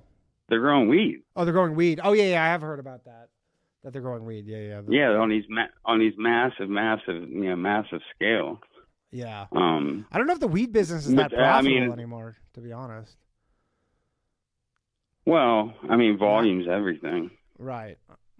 You know, if you're just trying to pay your rent, yeah, it's probably not too great. But I mean, if that's your full-time job, yeah, and you're paying, crazy low wages. I guess. Yeah, because you're getting stuff in bulk like every time, and like most of the time they want to whatever you can pay for, they want to give you the same amount just on the front. Right. So it's like they want people to be heavy, and they like, you know, push people, you know, to their limits of what they can do. But anyways, it's just going to be a real interesting dynamic, you know, the next like 6 months. Yeah. I'd really pay attention to like, you know, the cartels inside the United States and stuff. It's going to get wild. I mean, again, like Trump's starting. Yeah, man. You too. Oh yeah, dude, Trump. I'm so pumped about that, dude. I watched the inauguration. I watched him do all the executive orders. I mean, but what I was saying is he's starting shit with Mexico, like trade related with like, you know, tariffs. Same with Canada. Basically saying there's gonna be tariffs as of February 1st, which is, you know, 10 days from now. But like, you know, that's a pretense where he can essentially, you know, dealing with the cartels and stuff. It's, you know, there'll be some interesting shit going on. That's for sure. He's fucking stirring. Yeah, shit because up. the cartels own a lot of the industry now down there. Oh yeah. You know, like they own the construction companies, they own the avocado companies. Yeah. I mean, they own a lot of stuff, you know, in the dark, and you know, the Mexican government kind of has to operate with them. Yeah, I mean, so yeah, it's going to be really kill all the fucking politicians. It's like, it's ridiculous. Yeah. If you pay attention to it, or if you look into it, it is insane. Yeah, I mean, go check out. Insane, but once you yeah, go ahead. Once you go below Mexico City, though, it's chill. It's chill, yeah. They don't really fuck around too much. Well, it's because it's not that close to the U.S. border, so it's probably just not as valuable. Yeah, right. Yeah. Well, hopefully they can get some kind of control. Yeah, man. All right, I gotta let you go. But I'm gonna let you go, Dan. Thanks, man. Keep up the good work, man. I love the AI stuff. Appreciate it, dude. Thanks, dude. Yeah, I was gonna say go check out an old episode of Low Value Mail with Johan Grillo. He's a reporter who lives in, I believe, Mexico City, but he's British, but he covers all the cartels. It was a good episode.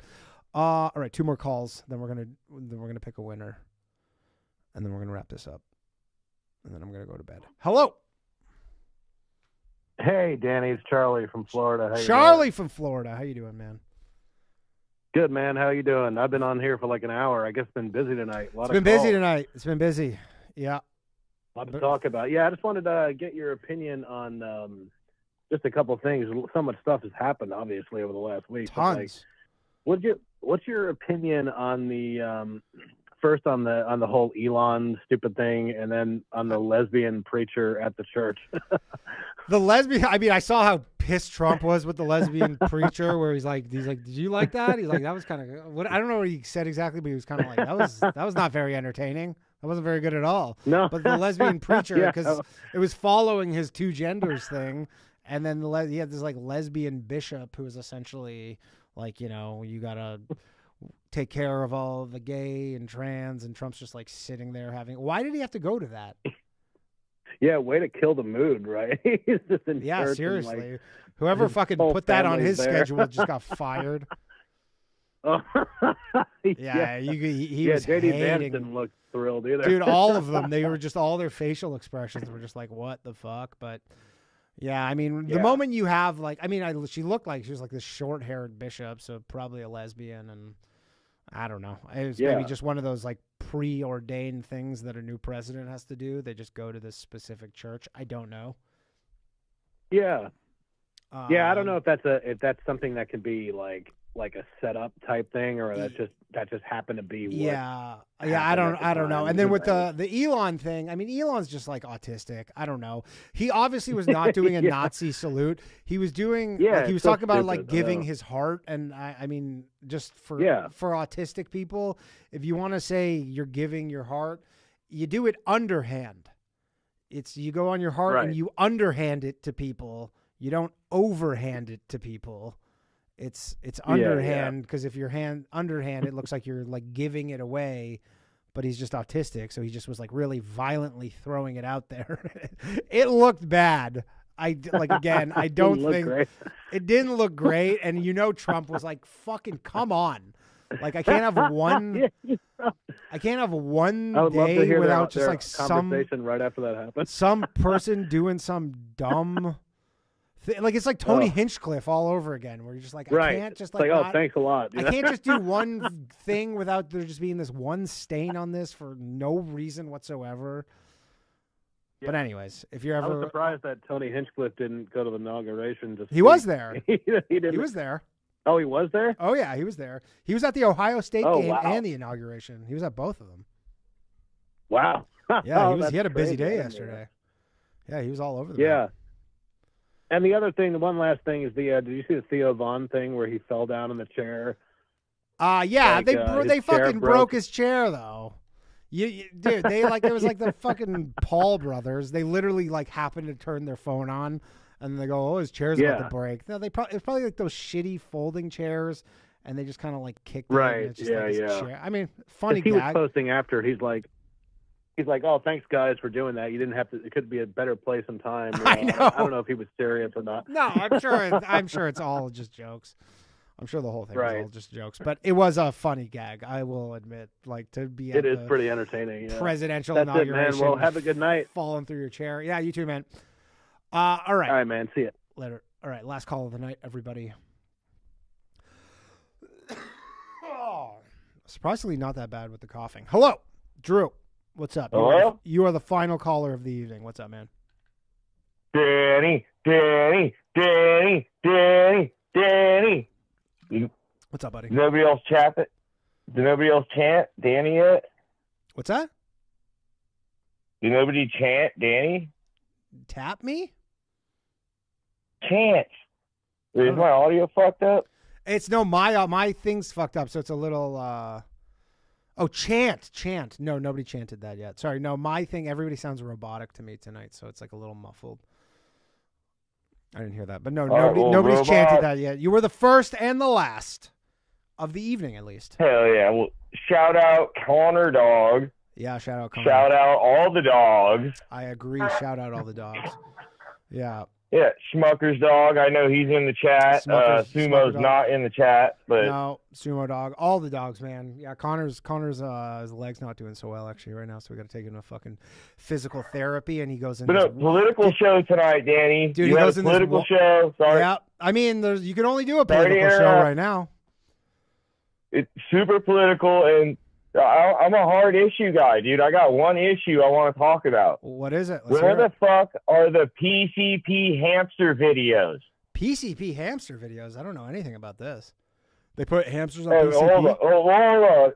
So you know about the Fauci drugging dogs and the beagles having flies eat their faces? Yeah, the beagles.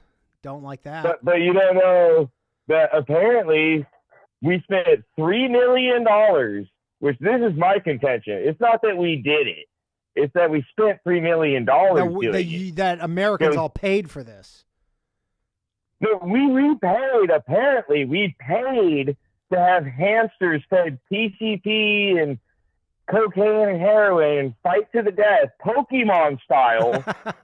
And then scientists watched it, and they didn't just figure we could just live stream this and make $1 gajillion and beat Mr. Beast in views. Oh, you know what? That is a good point, actually, because they could have just in super chats made back that $3 million. But you way more than $3 million, Danny. They would have beat everything ever in the world. They would have broken the internet. I know. And the fucked up part is hamster fight. The fucked up part is government scientists. Yeah, giving you commentary about the damage. I know. And it would be a vibe. The funny thing is those tapes. Yeah, the funny thing is the U.S. government's doing doing this. That's my only contention. Trump released the goddamn hamster fight tapes. Yeah, that's more than Ross. I mean, I don't put Ross back in jail. I don't like any sort of animal abuse stuff or whatever, but I kind of agree with you on this. I would like to see that. That would save the economy. Danny, you'd put $20 into that. Dude, the memes would be crazy. The memes are endless. Dude, there's already a hamster fight channel, and the guy made fucking millions of dollars off just hamsters play fighting. Imagine them on PCP fighting to the death. Doing fucking lines of coke and then just just Tony Montana, just coke all over their faces and just fighting each other. Government coke with government scientist commentary in the background, like UFC style, but it's like all scientific and shit, and they're like writing it down. And it's pure coke like, too. This is all on. No cut in that stuff. Yeah, There's no laxatives. That's just pure coke. Dude, those hamsters must have lived a life for a moment. Yeah, for sure. They probably didn't hate it. At least the one that won. The final one standing. Well, the one that won loved it, dude. Yeah, they did. That's for sure. All right, buddy. I got to let you go. I got to wrap this thing up. But thank you for calling in. All right, buddy. Appreciate you, man. All right. That was the final call of the show. Let's pick some winners. Now the time is come for a little gambling. It's not gambling, YouTube. I'm kidding. Fuck. Probably shouldn't say that. It's not gambling. All right, look at that. You guys see that? I'm sure. Oh, no, that. Now you see it. All right. This is everybody who contributed to Super Chat for tonight. Let me just make sure there's got all of them. That's all of them. All right. So let's pick a winner of a 6-month patreon.com subscription.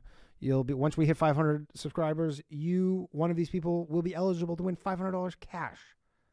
Can you believe it? And if you don't win and you want to sign up and support the show, $5 a month, patreon.com/lowvaluemail. I'm going to shuffle these names a few times. Here we go. Let's run it.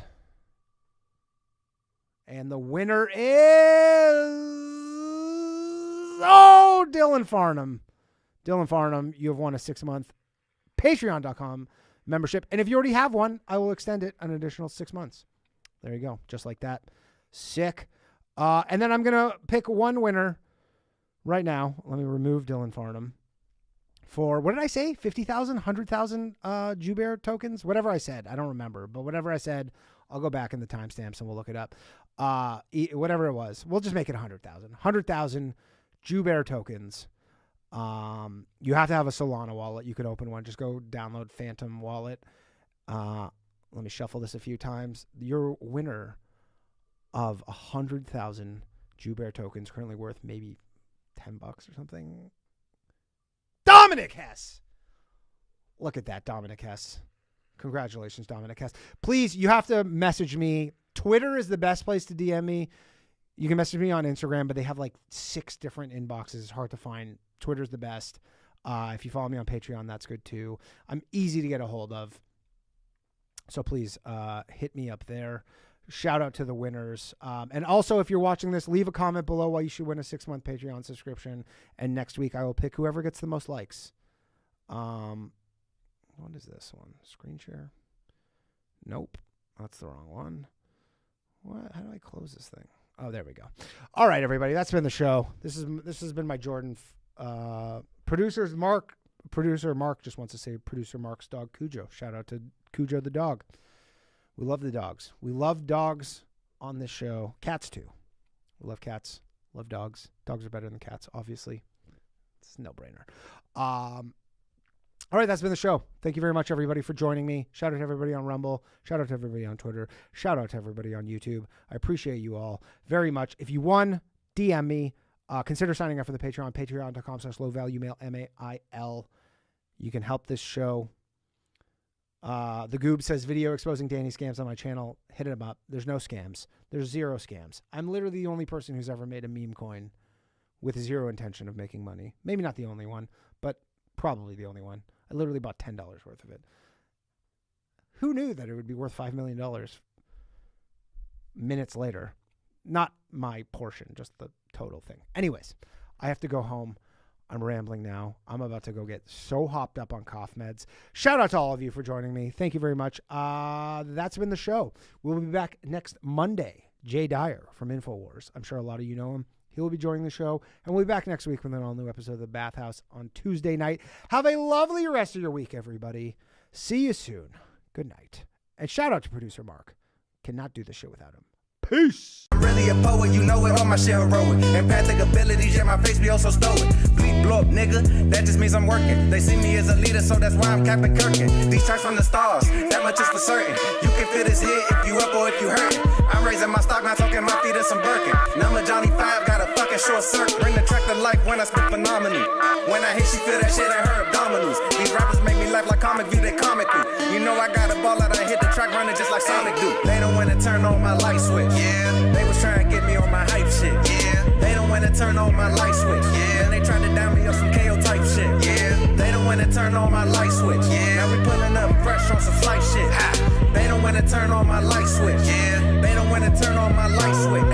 They don't wanna turn on my light switch. Yeah. They was trying to get me on my hype shit. Yeah. They don't wanna turn on my light switch. Yeah. And they tried to down me up some KO type shit. Yeah. They don't wanna turn on my light switch. Yeah. Now we pulling up fresh on some